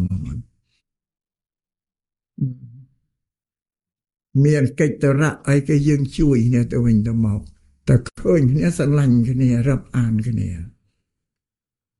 នឹករលឹកដល់គ្នានឹងគ្នានេះហៅថារួមជាតិបើសិនយើងនឹកឃើញថាទាំងអស់នេះជាឈាមអញពូជអញមិនអ្នកកន្ទីដតីទេប្រកបដោយចិត្តយើងមានវិសាសៈស្និទ្ធស្នាលរវាងគ្នានឹងគ្នាយ៉ាងជិតស្និទ្ធបំផុតពីណាមួយដូចជាញោមញាតិពុទ្ធបរិស័ទដែលមកនៅអូស្ត្រាលីយើងគេចាត់ជាជនជាតិភាគតិចដែលមករស់នៅលើទឹកដីគេទេម្ល៉េះហើយយើងមានចិត្តមេត្រីភាពស្រឡាញ់រាប់អានដល់គ្នានឹងគ្នាជិតស្និទ្ធទីបំផុតមិនចាំបបាអាត្មាបោកបាច់រៀបរាប់តែញោមដឹងស្រេចហើយនៅហ្នឹងឯងដែរអាត្មាសួរមិញញោមយកឡាមកពីកំពង់ចាមខេត្តកណ្ដាលព្រៃវែងស្វាយរៀងបន្ទាយមានជ័យសៀមរាបបើមាននៅតែមានចិត្តគ្នាណាបាត់ដំបងណាបើពោធិ៍សាត់កំពង់ចាមមានតែបានចិត្តនៅណាបើដំនៅក្នុងនេះវាចិត្តគ្នាទៅបើវារាប់អានស្រឡាញ់គ្នាគាត់នៅតាមសខេតរៀងខ្លួនស្រុកខ្មែរមានតែស្គាល់គ្នាណាគាត់រាប់អាននេះទេដល់មកដល់ទៅជុំគ្នាទៅរវាងមនុស្សគ្រប់ខេត្តទាំងអស់ក៏មានវិសាសៈស្និទ្ធស្នាលដល់គ្នានឹងគ្នាមានកិច្ចការអីប្រាប់គ្នាបកបកាជួយរំលែកចូលរួមទុករួមសោកជាមួយគ្នាហ្នឹងគេហៅថារួមជាតិអត្តបាដែលរំលឹករៀបរាប់នេះចង់ឲ្យញោមនឹងមានបញ្ញាមានសតិញាភ្ញាក់រលឹកឡើងដើម្បីនឹងរាប់អានគ្នាជាបងប្អូនរបស់យើងនោះពីម្យ៉ាងទៀតញោមញាតិពុទ្ធបរិស័ទដែលមករស់នៅលើទឹកដីប្រទេសអូស្ត្រាលីនេះហើយនេះក៏មិនទាន់ភ្លេចជាតិកំណើតរបស់ខ្លួននៅឯកម្ពុជានៅឡើយទេនៅតែមានការនឹករលឹកដល់ពូជពងវង្សាជាតិភូមិស្រុកទីកំណើតរបស់ខ្លួននឹងឯងមានឱកាសញោមធ្វើដំណើរទៅកាន់ស្រុករបស់ខ្លួនដោយសារនឹករលឹកដល់ជាតិភូមិកំណើតដូនតាម៉ែឪរបស់ខ្លួននឹងអត់ភ្លេចទេនឹករលឹកព្រោះញោមញាតិអញ្ជើញទៅម្ដងមិនដែលទៅដៃទៅតែងតែនាំយកទ្រព្យយកសម្បត្តិអីទៅធ្វើជាកុសលផលបុណ្យទាននៅវិស្រុកនោះជាងការញោមខ្លះទៅប្រពជាបុណ្យកឋិនទៅពីញោមខ្លះផ្ញើប្រាក់ទៅកសាងវត្តកុដិសាលាអីទៅឲ្យអ្នកនៅពីកសាងអញ្ចឹងក៏នៅបញ្ជូនទៅជួយកិច្ចការនៅវត្តនៅអារាមនឹងខ្លះក៏ទៅជួយដល់អ្នកកំសត់ទូរគតនឹងចែកជាស្បៀងជាម្ហូបជាអាហារអីទៅនេះសត្វតែទឹកចិត្តប្រកបដោយកុសលធម៌នឹករលឹកឃើញគុណូបការៈរបស់ស្រុកទេសរបស់ខ្លួនឯងអត់ភ្លេចជាតិកំណើតទេប៉ុន្តែនៅតែនឹករលឹកចា៎ឃ្លាតឆ្ងាយតែកាយចេញពីស្រុកទេសមែនតែចិត្តនៅតែនឹករលឹកដល់ទឹកដីភូមិកំណើតរបស់ខ្លួនប៉ុន្តែគេហៅថាជាបុគ្គលសប្បុរសឬក៏ជាពូបណ្ឌិតមិនមានបញ្ញាតែងតែនឹករលឹកបនអ្វីដែលផ្ដល់ជីវិតផ្ដល់សេចក្តីសុខឲ្យដល់ខ្លួនដែលជាទឹកដីកំណើតរបស់ខ្លួននោះគឺมันអាចរលឹកបានទេมันអាចភ្លេចបានទេនៅតែចងចាំយ៉ាងឯងអាត្មាទេសនានេះថារួមជាគ្រាន់តែជួយរំលឹកជួយបន្ថែមញោមញាតិឲ្យកាន់តែច្បាស់ឡើងទៀតទេសម្បានតែញោមណាហើយវាមិនមែនសម្រាប់តែកម្ពុជាឬសំបីកម្ពុជាក្រោមក៏ពូជយើងដែរកម្ពុជាក្រោមក៏ពូជយើងដែរអាត្មាអង្គពីខែ11ខែកឋិនញោមញាតិកម្ពុជាក្រោមខាងខេត្តអីមិត្តជ្រូកចឹងអាំងយ៉ាងចឹងវៀតណាមអាំងយ៉ាងបានទៅអើយទៅដល់អាត្មាចង់ស្រកទឹកភ្នែកនោះសតតែខ្មែរតែទាំងអស់ឃើញមានវៀតណាមណាមួយទេសតតែខ្មែរនិយាយតែខ្មែរឲ្យក្រៅវិញអ្នកខាងហ្នឹងថែរក្សាប្រពៃណីទំនៀមវប្បធម៌ខ្មែរបានច្រើនណាញោមណាជាពិសេសវត្តអារាមមួយនៅទឹកដែនកម្ពុជាក្រោមវត្តធំណាបងពីបរិស័ទគេកាន់ពុទ្ធសាសនាគេជ្រះថ្លាមែនទេហ្នឹងបានថ្មអូកតានឹងឯងដែលគេថែរក្សាពូជពងវងត្រកូលខ្មែរនឹងមិនអោយវាសាបសូន្យបាត់ដោយសារមាន សាសនាមានប្រពៃណីទំនៀមទម្លាប់ប្រគេសាសំលៀកបំពាក់ស្អីអីអូចាស់នៅតែស្លៀកក្បិនស្លៀកអីស្អីអីអាតាមពេទ្យាក្បិនអីខ្មែរយើងលើបាត់អស់ហើយណាញោមណាទៅនៅគេរសាបានគេត្បាញហូលត្បាញសូត្រអីស្អីអីថ្ងៃនៅកម្ពុជាលើអាត្មាកំពុងតែបំផុសរឿងបាត់ក្បិនកំពុងស្ដីឲ្យយាយទៅតាមបុណ្យទេសនាថានេះយាយបាត់ក្បិនហើយបើថ្ងៃដូចឃើញមានញោមញាតមួយចំនួនឃើញគាត់ភ្ញាក់រលឹកឡើងទៅចាប់ផ្ដើមនឹងគ្នាធ្វើឲ្យស្លៀកក្បិនណាមានពិធីបុណ្យមកអមកាលមកភូមិគាត់មកញាតមិនក៏ស្លៀកក្បិនទាំងស្អីទាំងប្រុសទាំងអស់គាត់ស្លៀកសំដែងអំពីសម្លៀកបំពាក់វប្បធម៌ខ្មែរឲ្យឃើញវិញអាត្មាបញ្យល់នោះគាត់នឹកឃើញផលវិបាកកូនចៅយើងក្រោយបីម៉ែឪក៏វិញចោលហើយកូនកើតឡើងមានតែឃើញស្អីប្រពៃណីសម្លៀកបំពាក់ខ្មែរអត់មិនចេះតែរលុបទៅបាត់អស់បានจะសុំឲ្យសំដែងឡើងវិញដូចញោមញាតនៅ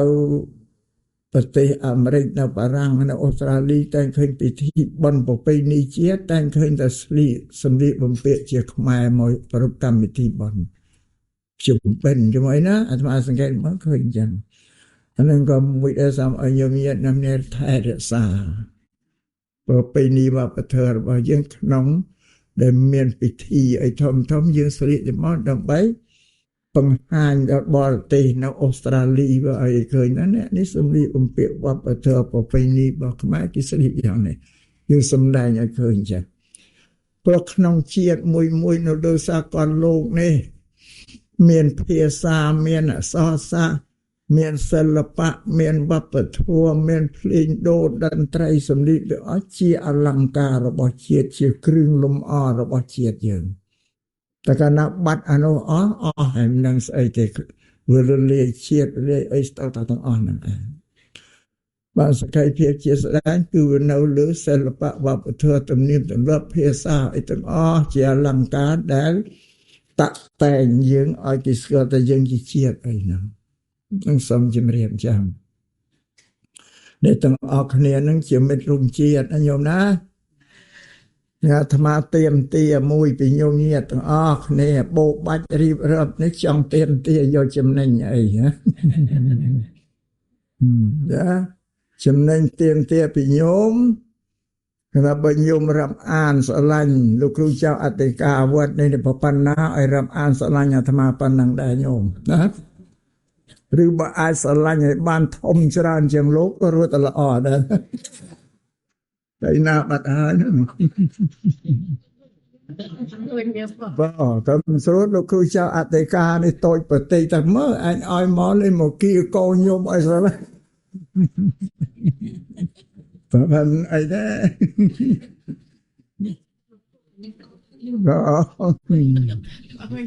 បាទ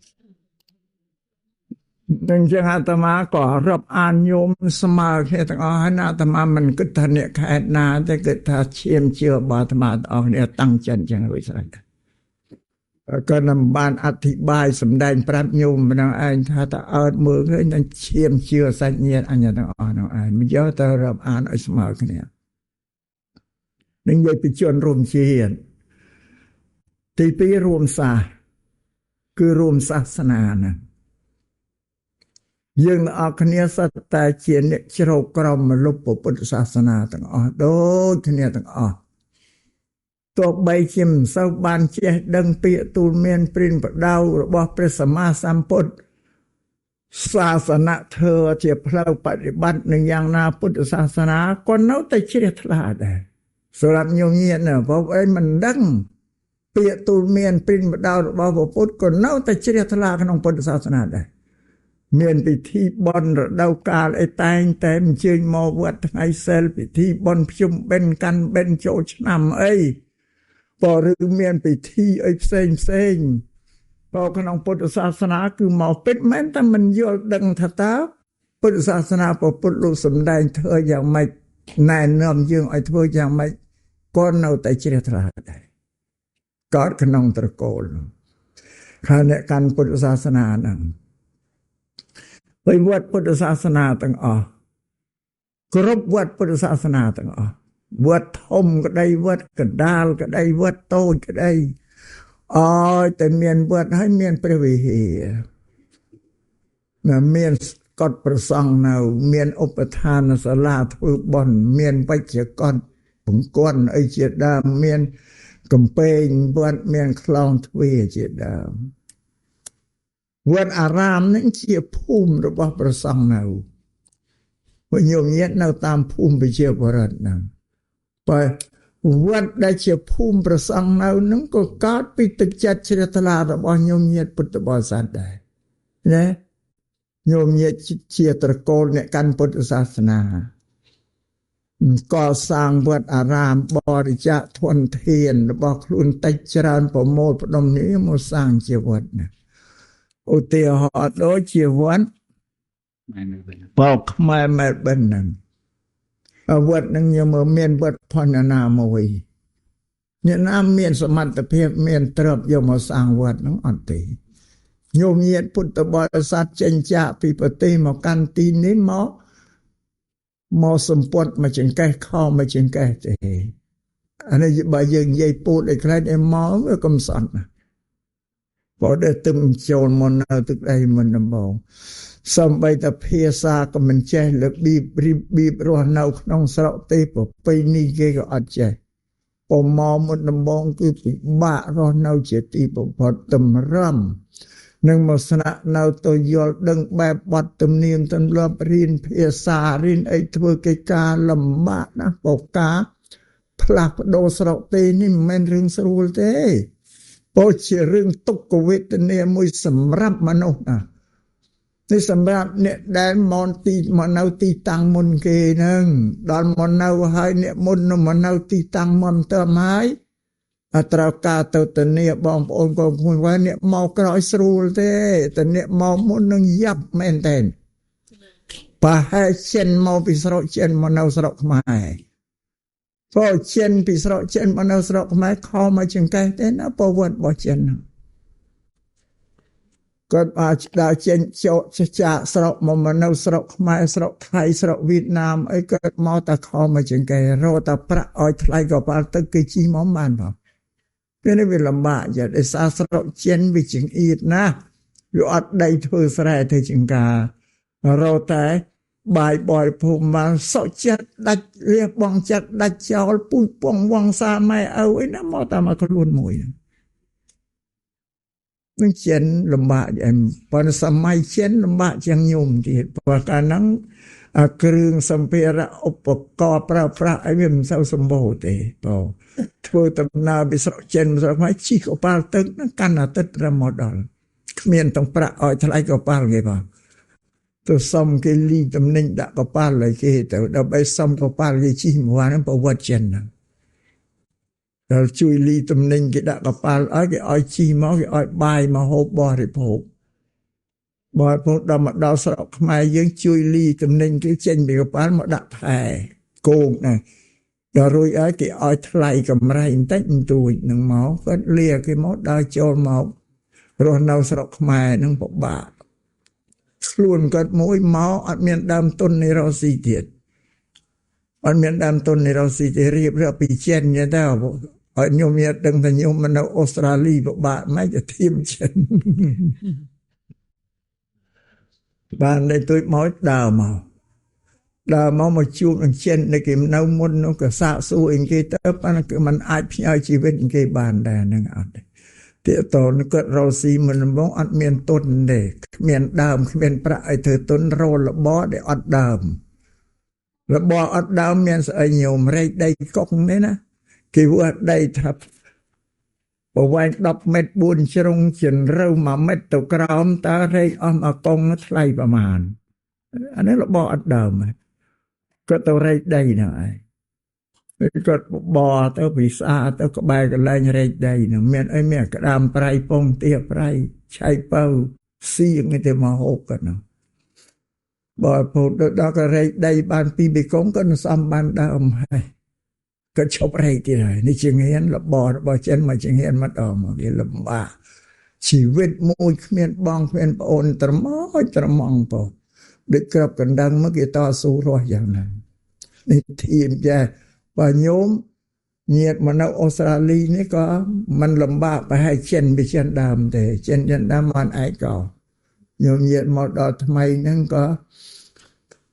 មានចំណេះចេះដឹងអីខ្លះព្រោះមិនចេះភាសាវាអីទេក៏ធ្វើកិច្ចការងារឲ្យបានស្រួលធូរជាងចិនមកពីស្រុកចិនហ្នឹងតស៊ូយ៉ាងហ្នឹងឯង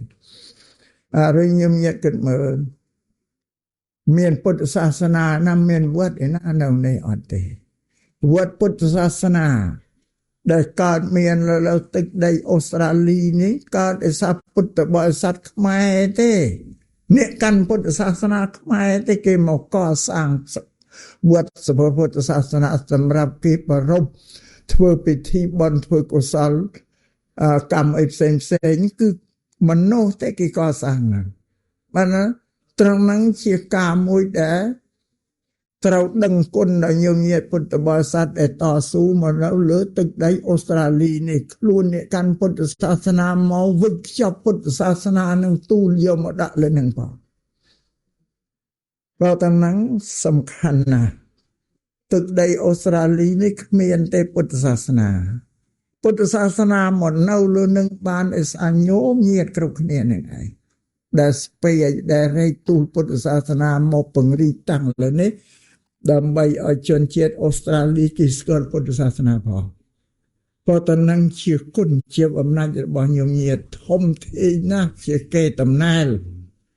មរតកនៅអនាគតថ្ងៃក្រោយទៅកូនចៅគេដឹងគុណហើយលោកអ្នកណាជាដូនជាតាអញបាននាំយកពុទ្ធសាសនាមកប្រតិស្ថាននៅលើទីនេះ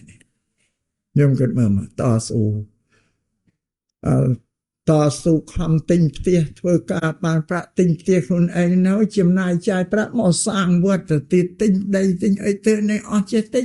ដីថ្លៃជាងស្រុកខ្មែរទៀតនៅតែតស៊ូ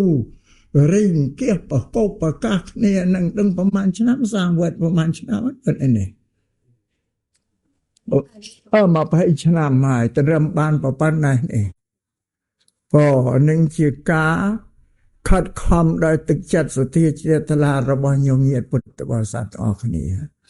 គឺកសាងវត្តឲ្យប្រសង់លោកនៅប្រសង់លោកមានអីកសាងអត់ទេ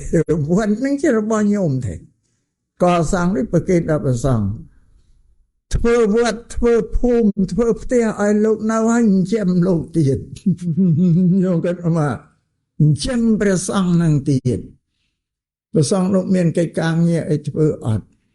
ព្រោះក្នុងពុទ្ធសាសនានិកាយថេរវាទយើងព្រះសង្ឃកិច្ចធុរៈរបស់លោក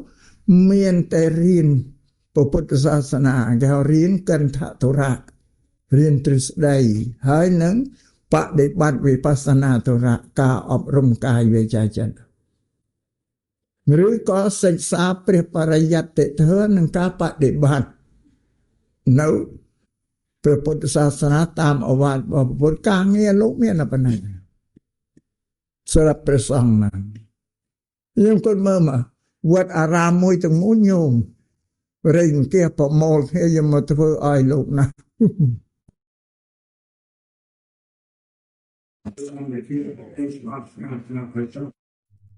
សង្គមរបស់មនុស្សអានេះគ្រាន់តែជាជំនឿគ្មានហេតុគ្មានផលទេអ្នកដែលសុំឲ្យទេវតាមកជួយសន្តិភាពសាងសន្តិភាពអីគ្រាន់តែសុំក៏ជួយតែមិនដែលឃើញទេវតាណាមកធ្វើឲ្យមានសន្តិភាពអត់មានទេតែពុទ្ធសាសនាពុទ្ធលោកសំដែងអញ្ចឹងពីរឿងសន្តិភាពលោកថាបើចង់ឲ្យសង្គមរបស់យើងសន្តិភាពស្ងប់ស្ងៀមនៅក្នុងភាពដែលស្ងប់ស្ងៀមសុខស្រួលហ្នឹងតើតែមនុស្សសន្តិភាពមុនអានេះហេតុអីណាសង្គមសន្តិភាពតើតែមនុស្សសន្តិភាពមុនវិញមនុស្សដែលអាចសន្តិភាពបានតើមនុស្សនោះមានសិលធម៌បើមិនមានសិលធម៌មិននឹងដែលសន្តិភាពញោមណាអានឹងរូបមន្តហេតុផលនៃពុទ្ធសាសនាហ្នឹងបានតើតែមនុស្សសន្តិភាពវិញមនុស្សសន្តិភាពបានតើតែមនុស្សនោះមានសិលធម៌មនុស្សបដិបត្តិទៅតាមមេគារបស់ព្រះសម្មាសម្ពុទ្ធនៅប្រសិលគេសម្រាប់សម្អាតកាយនិងវាចាគេឲ្យស្អាតឈប់ធ្វើអាក្រក់សមាធិគេសម្អាតចិត្តរបស់គេ ឲ្យស្ងប់ចិត្តវាស្ងប់យ៉ាងបញ្ញាគេធ្វើឲ្យគេនឹងយល់ដឹងខុសត្រូវអ្វីអាក្រក់ល្អអសុខទុក្ខឲ្យមើលឃើញណាដោយបញ្ញាហ្នឹងមាន3ប៉ុណ្ណាឯងពុទ្ធសាសនាមានសិលសមាធិបញ្ញាជាឆ្នាំដែលធ្វើឲ្យមនុស្សនោះសន្តិភាពពុទ្ធសាសនាយើងល្អណាស់ណាញោមណាយើងមានសំណាងណាស់ហើយពុទ្ធសាសនានឹងជាសាសនារបស់មនុស្សទេមិនមែនសាសនារបស់ទេវតាប្អិនបព្រំទេព្រះរតនត្រ័យក្នុងពុទ្ធសាសនាមាន3ដែលយើងថាព្រះរតនត្រ័យហ្នឹងរតនបាលីត្រ័យ3សំស្ក្រឹតរតនត្រ័យប្រែថាវត្ថុដែលធ្វើឲ្យចិត្តរបស់មនុស្សនឹងបានរីករាយសប្បាយពីសេចក្តីទុក្ខនឹងមាន3គឺព្រះពុទ្ធមួយព្រះធម៌មួយព្រះសង្ឃមួយរតនៈនៅក្នុងពុទ្ធសាសនាព្រះពុទ្ធជាមនុស្សដូចយើងចឹងដែរព្រះធម៌ជាទ្រឹស្ដីព្រះសង្ឃជាមនុស្សដូចយើងទាំងអស់គ្នាយើងមើលរតនត្រ័យក្នុងពុទ្ធសាសនាអត់មានទាក់ទងនឹងទេវតាណាមួយទេនៅព្រះពុទ្ធជាមនុស្សព្រះសង្ឃយើងនឹងក៏ជាមនុស្សជាសិស្សរបស់ព្រះពុទ្ធហ្នឹងហើយព្រះធម៌ជាទ្រឹស្ដីជាអវាទព្រះតែព្រះពុទ្ធលោកសម្ដែងឲ្យទុកឲ្យយើងនឹងសិក្សារៀនសូត្របដិបត្តិពុទ្ធសាសនាអត់មានទាក់ទងនឹងទេវតាប្អិនបព្រំអីទេទាក់ទងទាំងមនុស្សព្រះអង្គសម្ដែងនឹងមនុស្សរួចពុទ្ធសាសនាយើងសិក្សាក្នុងគម្ពីរបត្រៃបិដក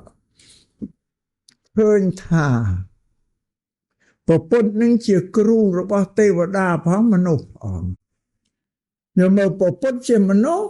ទៅជាគ្រូបង្រៀនដល់ទេវតាផង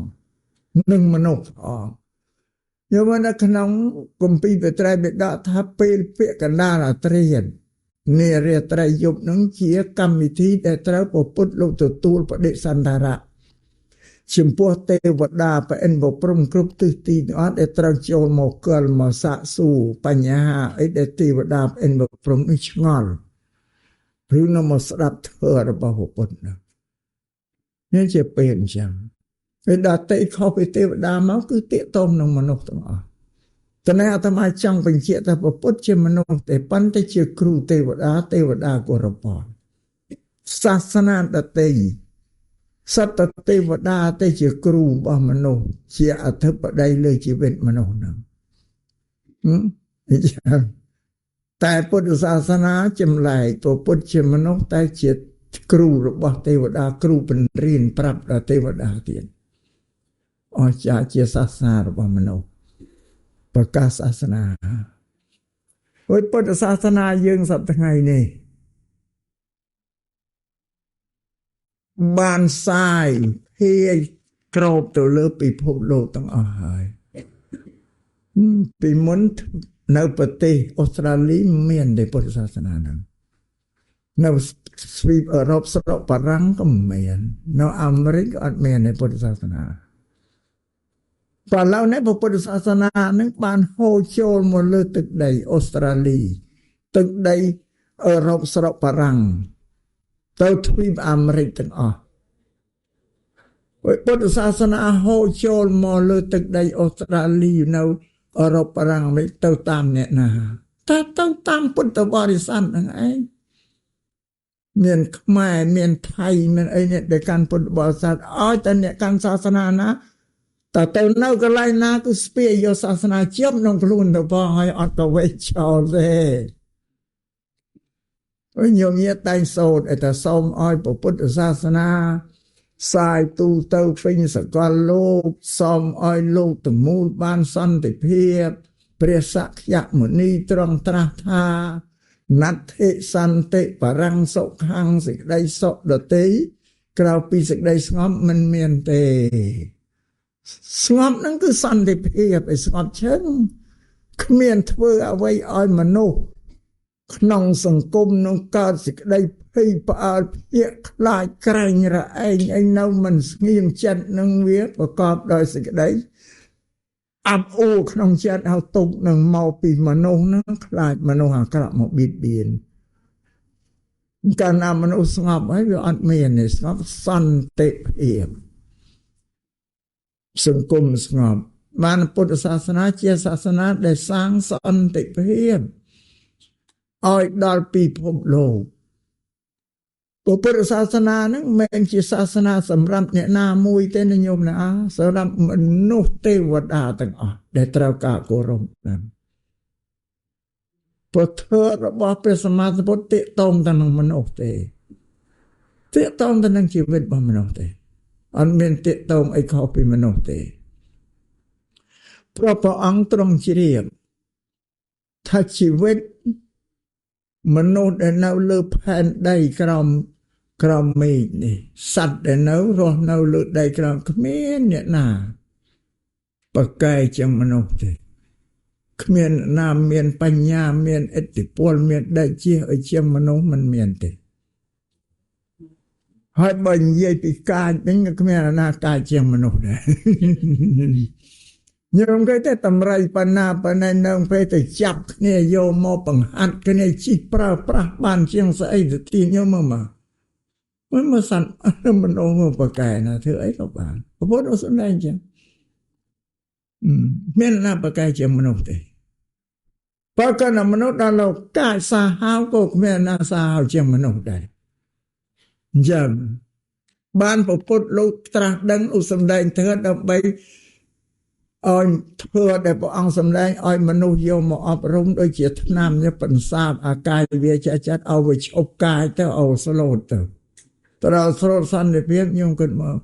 មនុស្សមានបញ្ញាធ្វើអីទាំងអស់គ្រឿងសម្ភារៈប្រើប្រាស់ទាំងអស់ទំនើបអស់យកមកសត្វតែមនុស្សធ្វើចុះបើមនុស្សវាកាយទេកាយវាចាចិត្តវាមិនស្ងប់ទេនៅបង្កើតគ្រឿងអាវុធសម្លាប់គេពេញពិភពលោកឯណាហ្នឹងមនុស្សឯងអាក្រក់ក៏មនុស្សធ្វើបានល្អក៏មនុស្សធ្វើបានតែព្រះសម្មាសម្ពុទ្ធតែមនុស្សធ្វើអាក្រក់វាប៉ះពាល់ដល់ពិភពលោកឆេះពិភពលោកនោះឯងមនុស្សតែម្នាក់ទេប៉ុន្តែវាមានបញ្ញាបង្កើតគ្រឿងសព្វាអាវុធសម្លាប់គេពេញផែនដីហ្នឹងអានឹងនិយាយពីកាយវិញហ្នឹងតែចុះបើនិយាយពីល្អពីស្រូតបូតវិញមនុស្សយកបញ្ញាដ៏ល្អហ្នឹងមកបង្កើតគ្រឿងសម្ភារៈឲ្យប្រើញោមឃើញទេ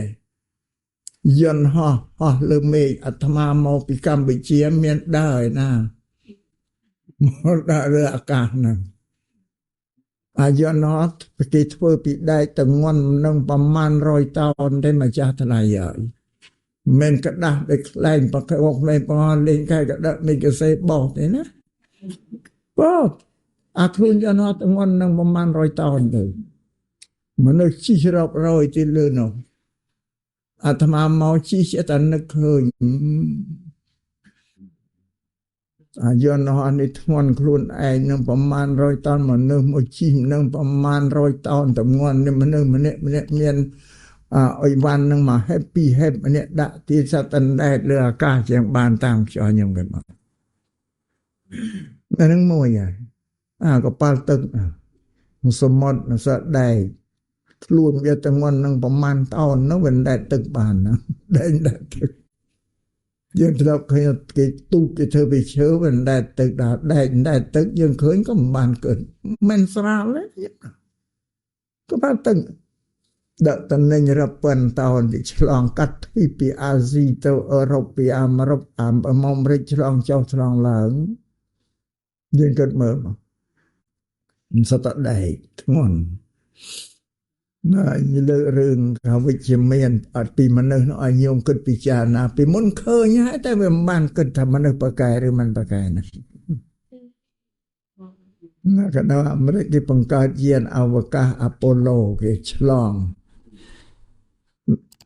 ពីភពមនុស្សទៅកាន់ភពព្រះអាទិត្យព្រះច័ន្ទព្រះអង្គាណា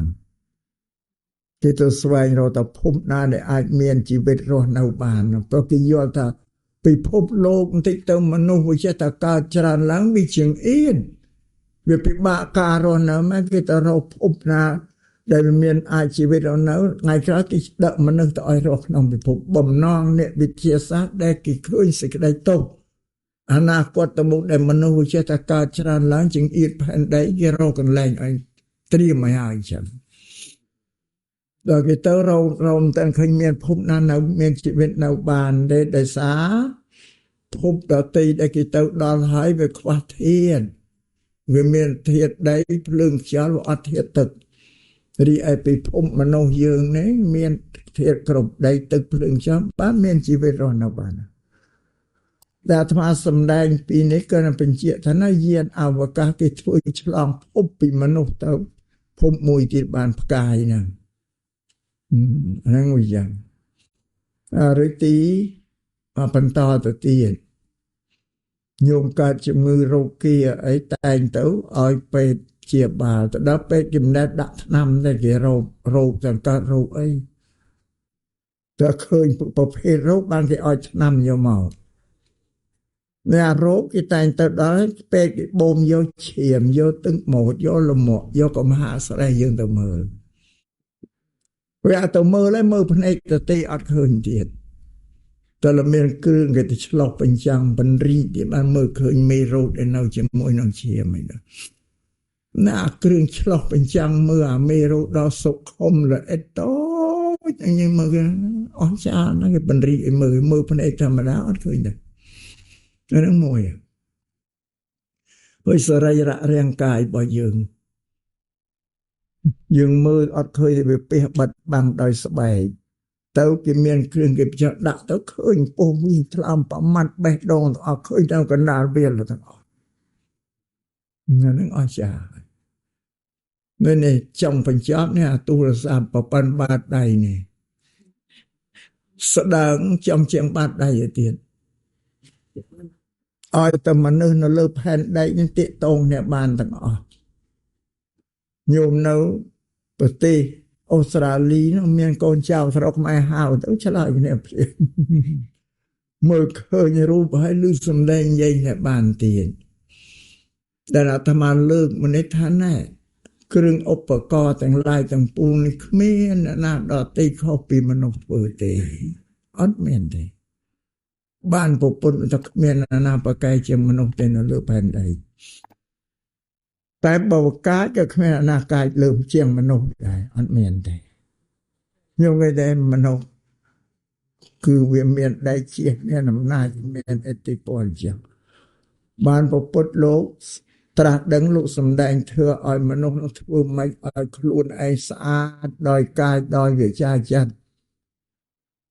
ខ្លួនឯងស្អាតល្អទៅយល់ដឹងពីសេចក្តីអំពើអាក្រក់អំពើល្អហ្នឹងគុណទោសនោះឲ្យយល់គុណគឺសេចក្តីល្អទោសគឺសេចក្តីអាក្រក់ដែលធ្វើទៅឲ្យវាប៉ះពាល់ទៅលើជីវិតជុំវិញខ្លួនបានអ្នកពិភពលោកសប្តាហ៍ថ្ងៃក៏គេស្រែកអំពីនេះឲ្យមនុស្សហ្នឹងគោរពសិទ្ធិមនុស្សគោរពសិទ្ធិនោះគឺគោរពជីវិតជុំវិញខ្លួនយើងណាជុំវិញខ្លួនយើងកុំទៅធ្វើអីឲ្យប៉ះពាល់ដល់មនុស្សរស់ជុំវិញខ្លួនយើងដោយកាយដោយវាចាចិត្តរបស់ព្រះយើងដែលធ្វើអាក្រក់ទៅប៉ះពាល់ដល់សេចក្តីសុខគេហ្នឹងអានេះគេហៅសិលធម៌ឲ្យគោរពសិទ្ធិមនុស្សហ្នឹងមនុស្សគោរពសិលមនុស្សបានតែមនុស្សនោះមានសិលដែលព្រះសម្មាសម្ពុទ្ធលោកសម្ដែងនឹងឯងហាមកាយមិនឲ្យធ្វើអីអាក្រក់ទេខាត់កាយរបស់ខ្លួននោះខាត់សម្ដីក៏មិនឲ្យពូនិយាយអីអាក្រក់ប៉ះពាល់អ្នកដទៃដែរណាចិត្តរបស់ខ្លួននឹងក៏ឲ្យអប់រំដែរកុំឲ្យចិត្តនៅវាអាក្រក់ប្រកបដោយលោភៈទោសៈមោហៈឲ្យចិត្តស្អាតល្អតែស្អាតដែរមានសេចក្តីអាណិតអាសូរដល់ជីវិតជុំវិញខ្លួនមិនធ្វើអីប៉ះពាល់ឈ្មោះថាគោរពសិទ្ធិមនុស្សហើយពេលវាកើតតាំងពីពុទ្ធសាសនាទាំងអស់បានពុទ្ធសាសនាសរុបឲ្យខ្លីជាសាសនាដែលសាងសន្តិភាពឲ្យដល់មនុស្សសង្គមរបស់មនុស្សហ្នឹងបានតែយើងមានសំណាងណាញោមញាតិ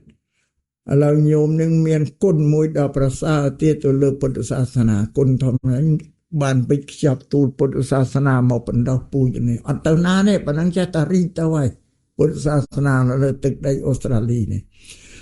នៅបារាំងដូចគ្នានៅអាមេរិកដូចគ្នាស្ងាយសំបីអាហ្វ្រិកាក៏មានពុទ្ធសាសនាទៅដល់ដែរ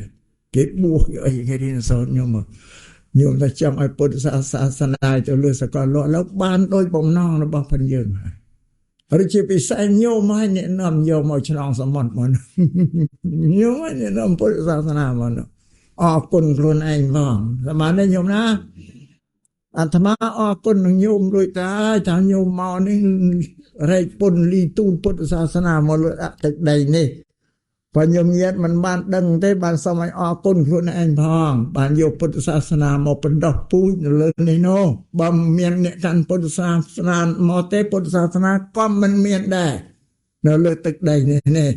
ហើយសូមសេចក្តីបញ្ជាឲ្យច្បាស់អញ្ចឹងឲ្យរួមជាតិណាញោមរួមសាសនាណាញោមណារួមនេះគឺរួមសាសនានេះគឺពង្រួមមនុស្សនឹងឲ្យមូលត្រកូលគ្នាទៀតតែបានទេញោមណាសាសនាហ្នឹងពង្រួមយើងនេះឲ្យចេះមូលត្រកូលគ្នាទៀត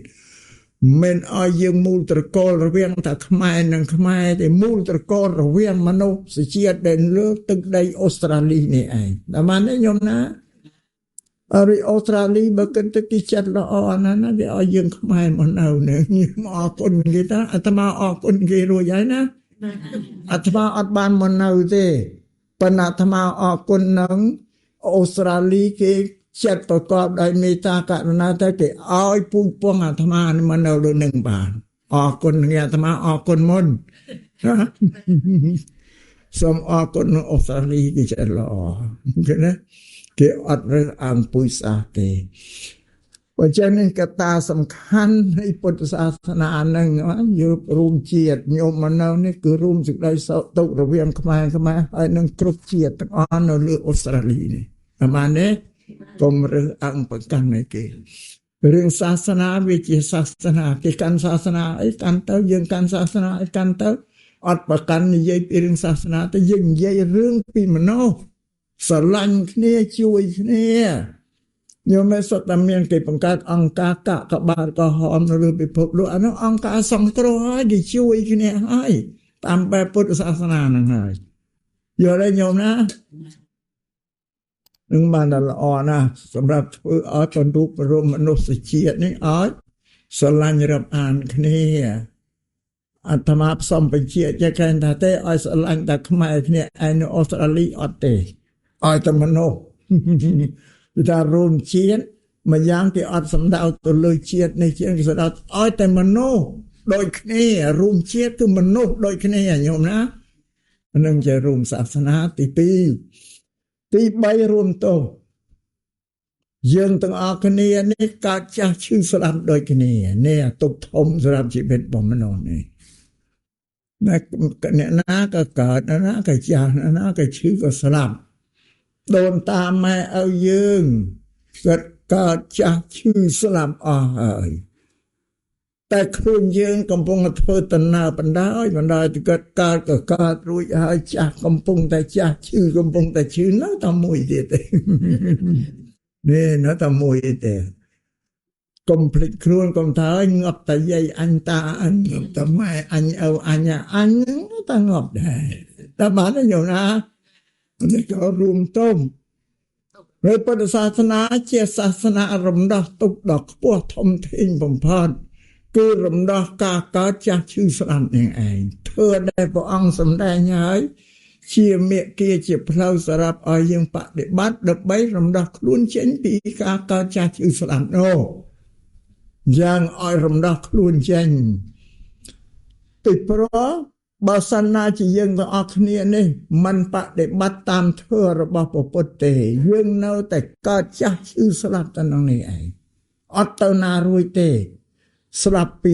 ជាតិនេះទៅក៏កើតជាតិទីកើតវិជាតាមានជាតិបន្តវិលវល់តែក្នុងភពទាំង3នេះឯងភពទាំង3សត្វតែកន្លែងដែលកើតទុកទាំងអស់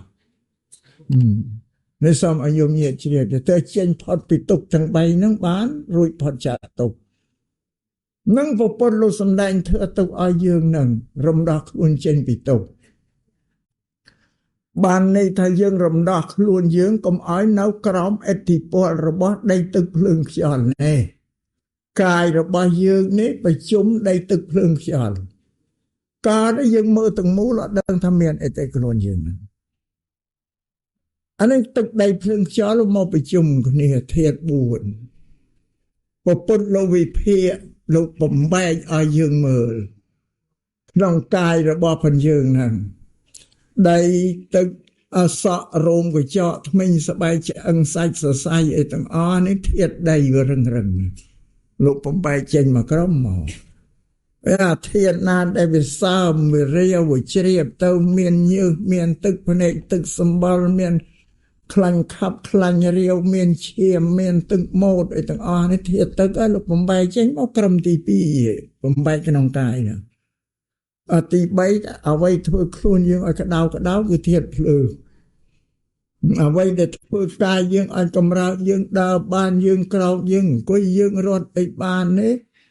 ហើយនឹងដង្ហើមចេញចូលគឺខ្យល់ទេញ៉ាំងកាយយើងឲ្យកម្រើកបាននឹងយើងមើលមនុស្សស្លាប់មានកម្រើកអស់ខ្យល់ដល់លោកបំបែកមកកាយយើងឃើញមានអដីទឹកភ្លើងខ្យល់បំបែកចេញពីគ្នាចឹងមកដល់ផ្គុំចូលនេះតែយើងអត់ដឹងថាមានអីទៅជាកាយអានេះគេថាយើងនៅក្រោមឥទ្ធិពលរបស់ដីទឹកភ្លើងខ្យល់គឺវានៅតែស្លាប់កើតហើយបើអញ្ចឹងមានពិធីដែលរំដោះខ្លួនរំដោះជីវិតឲ្យផុតពីដីទឹកភ្លើងខ្យល់អាណានិគមគ្រប់គ្រងយ៉ាងហ្នឹងរំដោះទៅបានដោយសារបដិបត្តិទៅតាមអរិយមគ្គអដ្ឋង្គិកមគ្គផ្លូវទាំង8ហ្នឹងលោកសំដែងធម៌ឲ្យយើងរំដោះផុតពីទុក្ខជានៅក្រោមឥទ្ធិពលរបស់ដីទឹកភ្លើងខ្យល់នោះទៀតនឹងពុទ្ធសាសនាមានសារៈសំខាន់ណាស់យើងអ្នកគោរពពុទ្ធសាសនាបើយើងយល់ពីពាក្យទូលមានព្រានបដាលរបស់ពុទ្ធប្រពន្ធនឹងបានទទួលផល3យ៉ាងទី1ឲ្យជីវិតយើងបានសុខក្នុងបច្ចុប្បន្នលោកីនេះប្រពន្ធរបង្កើតធ្វើជីវិតខ្លួនឲ្យសុខក្នុងបច្ចុប្បន្នត្រូវរកសម្បត្តិទ្រព្យឲ្យបានសម្បត្តិទ្រព្យដែលរកបានគឺត្រូវធ្វើការដោយកាយដោយវាចាចិត្តហ្នឹងឲ្យត្រឹមត្រូវល្អខំធ្វើទៅបានទ្រព្យបានសម្បត្តិអីខុសពីនឹងអត់មានទេព្រោះព្រះអង្គលោកយល់ថាជីវិតមនុស្សបានសុខព្រោះមានទ្រព្យមានសម្បត្តិតែអត់ទ្រព្យអត់សម្បត្តិមិនបានសុខទេពេលរកទ្រព្យរកសម្បត្តិបានមកហើយលោកឲ្យបែងចែកជា4ចំណែកទៀតពង្រៀនយ៉ាងចំណែកមកភាគទី1ចិញ្ចឹមជីវិតខ្លួនយើងប្តីប្រពន្ធមេគ្រួសារអ្នករកទ្រព្យសម្បត្តិនៅនឹងទាំងអស់ភាគទី1ភាគទី2ចិញ្ចឹមម៉ែឪគាត់ចាស់ហើយបងកូនយើងនៅតូចគាត់ចិញ្ចឹមយើងម្នាក់ជាង20ឆ្នាំណាកូនមួយម្នាក់ជាង20ឆ្នាំកូន5មិនដឹងជាគាត់រកសម្បត្តិទ្រព្យមកចិញ្ចឹមយើងអស់ប៉ុណ្ណាតែយើងគាត់មកអានឹងដល់គាត់ចាស់ហើយត្រូវចិញ្ចឹមគាត់វិញពុទ្ធលោកពន្រៀនយ៉ាងភាគទី3ចិញ្ចឹមកូនយើងព្រោះកូនជាឈើច្រត់ទីពឹងរបស់យើងដែលយើងនឹងចាស់ទៅមានណាទីពឹងមានតែកូនទីពឹងជួយកិច្ចការយើងបានពុទ្ធថាឈើច្រត់ឲ្យចិញ្ចឹមឈើច្រត់ចំណែកទី4ឲ្យកប់ទុកបរិច្ចាគធ្វើបុណ្យធ្វើកុសលដែលញោមសាងវត្តសាងអារាមអស់សត្វតែចំណែកដែលត្រូវយកមកកប់ទុកឲ្យតែរបស់ណាដែលយើងបរិច្ចាគធ្វើជាទានប្រយោជន៍សាធារណៈទូទៅឬក៏ធ្វើជាបុណ្យជាកុសលចំពោះពុទ្ធសាសនាអីគេហៅថាកប់ទុកក្នុងពុទ្ធសាសនាចំណែកទី4មើលពុទ្ធលោកបញ្រៀនយើងចឹងរាសម្បត្តិបច្ចុប្បន្នលោកីនេះសំខាន់ណាស់ញោមចង់ទៅឋានសួគ៌ក្តីចង់ទៅនិព្វានក្តីគឺអាស្រ័យសម្បត្តិនឹងឯងបើគ្មានសម្បត្តិជាទុនទៅមិនរួចទេទៅឋានសួគ៌មិនរួចទេទៅនិព្វានមិនរួចទេភោគសម្បត្តិនឹងឯងជាទុនណាដែលអាចឲ្យញោមទៅសន្សំពូជទៅឋានសួគ៌បានតែបីសាងធ្វើជាទានជាកុសលគឺទ្រព្យសម្បត្តិក្នុងបច្ចុប្បន្នហ្នឹងឯងតែពុទ្ធលោកបញ្រៀនបញ្ជាក់បញ្យល់យើងពីជីវិតយើងគ្រប់គ្នានៃរស់នៅ នឹងសូមឲ្យញញាតិពុទ្ធបរិស័ទទាំងឡាយនឹងជ្រាបនឹងបានថាញញាតិរត់ត្រូវបានហើយត្រូវបែងជា4តែបានតែញណាគ្រប់គ្នាទាំងអស់មកក្នុងមួយចំណែក4អាត្មាប្រាប់ឲ្យតាទី1ចិញ្ចឹមជីវិតយើងប្តីប្រពន្ធអ្នករកទ្រព្យទី2ចិញ្ចឹមម៉ែឪយើងទី3ចិញ្ចឹមកូនទី4កប់ទុកគឺធ្វើបុណ្យគឺនៅលោកបញ្រៀនជាអាការធ្វើបុណ្យអញជាទុនឲ្យញោមទៅឋានសួគ៌ទៅនិព្វានបាននឹងពូជជាបន្តទៅទៀតខ្ញុំមើលពុទ្ធសាសនាមានសារៈសំខាន់មានប្រយោជន៍ណាស់ល្អណាស់សម្រាប់ជីវិតរបស់មនុស្សបើយើងជាអ្នករួមជាតិរួមសាសនារួមតោទាំង3ដូចអ្នកទាំងអស់តាមបានទេញោមណាចឹងសំដែងធ្វើទេសនាថ្ងៃនេះប៉ុណ្ណឹងចុះដូចជា1 ម៉ោងហើយ1 ម៉ោងលើបន្តិចហើយបើញោមទាំងពិសាអាហារផងមុខស្ងួតភ័យឃ្លានណាបើមិនចឹងសូមបញ្ចប់ធ្វើទេសនាប៉ុណ្ណឹងចុះក្នុងកម្មវិធីបនវិសាខបូជាក៏របស់ញោមញាតិពុទ្ធបរិស័ទទាំងអស់គ្រប់គ្នានៅក្នុងបើវត្តអីបាទវត្តខ្មែរបែបបននេះមិនសូវចាំបានផងបងដូចជាអរគុណម្ដងញោមណាតាមពុទ្ធសាសនាថាបានសាងមិនបានអាចទាញមនុស្សនោះឲ្យមកជួបគ្នាបាននេះអាត្មាក៏សូមថ្លែងអំណរអរគុណនឹងញោមញាតិក៏มันអាចបំភ្លេចបានទេឬដែលអាត្មាជម្រាបថាមកនេះអត់ចង់ទេបើដល់អង្គុយគិតទៅវាមេត្តាទឹកចិត្តញោម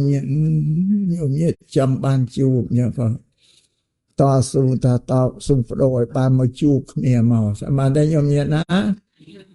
បើកុំភ្លេចដែលអាត្មាថាจะបើញោមញាតិរាប់អានលោកគ្រូនេះបណ្ណារាប់អានអាត្មាឲ្យបានច្រើនជាងលោកមកធ្វើទេសនាក្នុងឱកាសបុណ្យវិសាខបូជារបស់ញោមញាតិពុទ្ធបរិស័ទ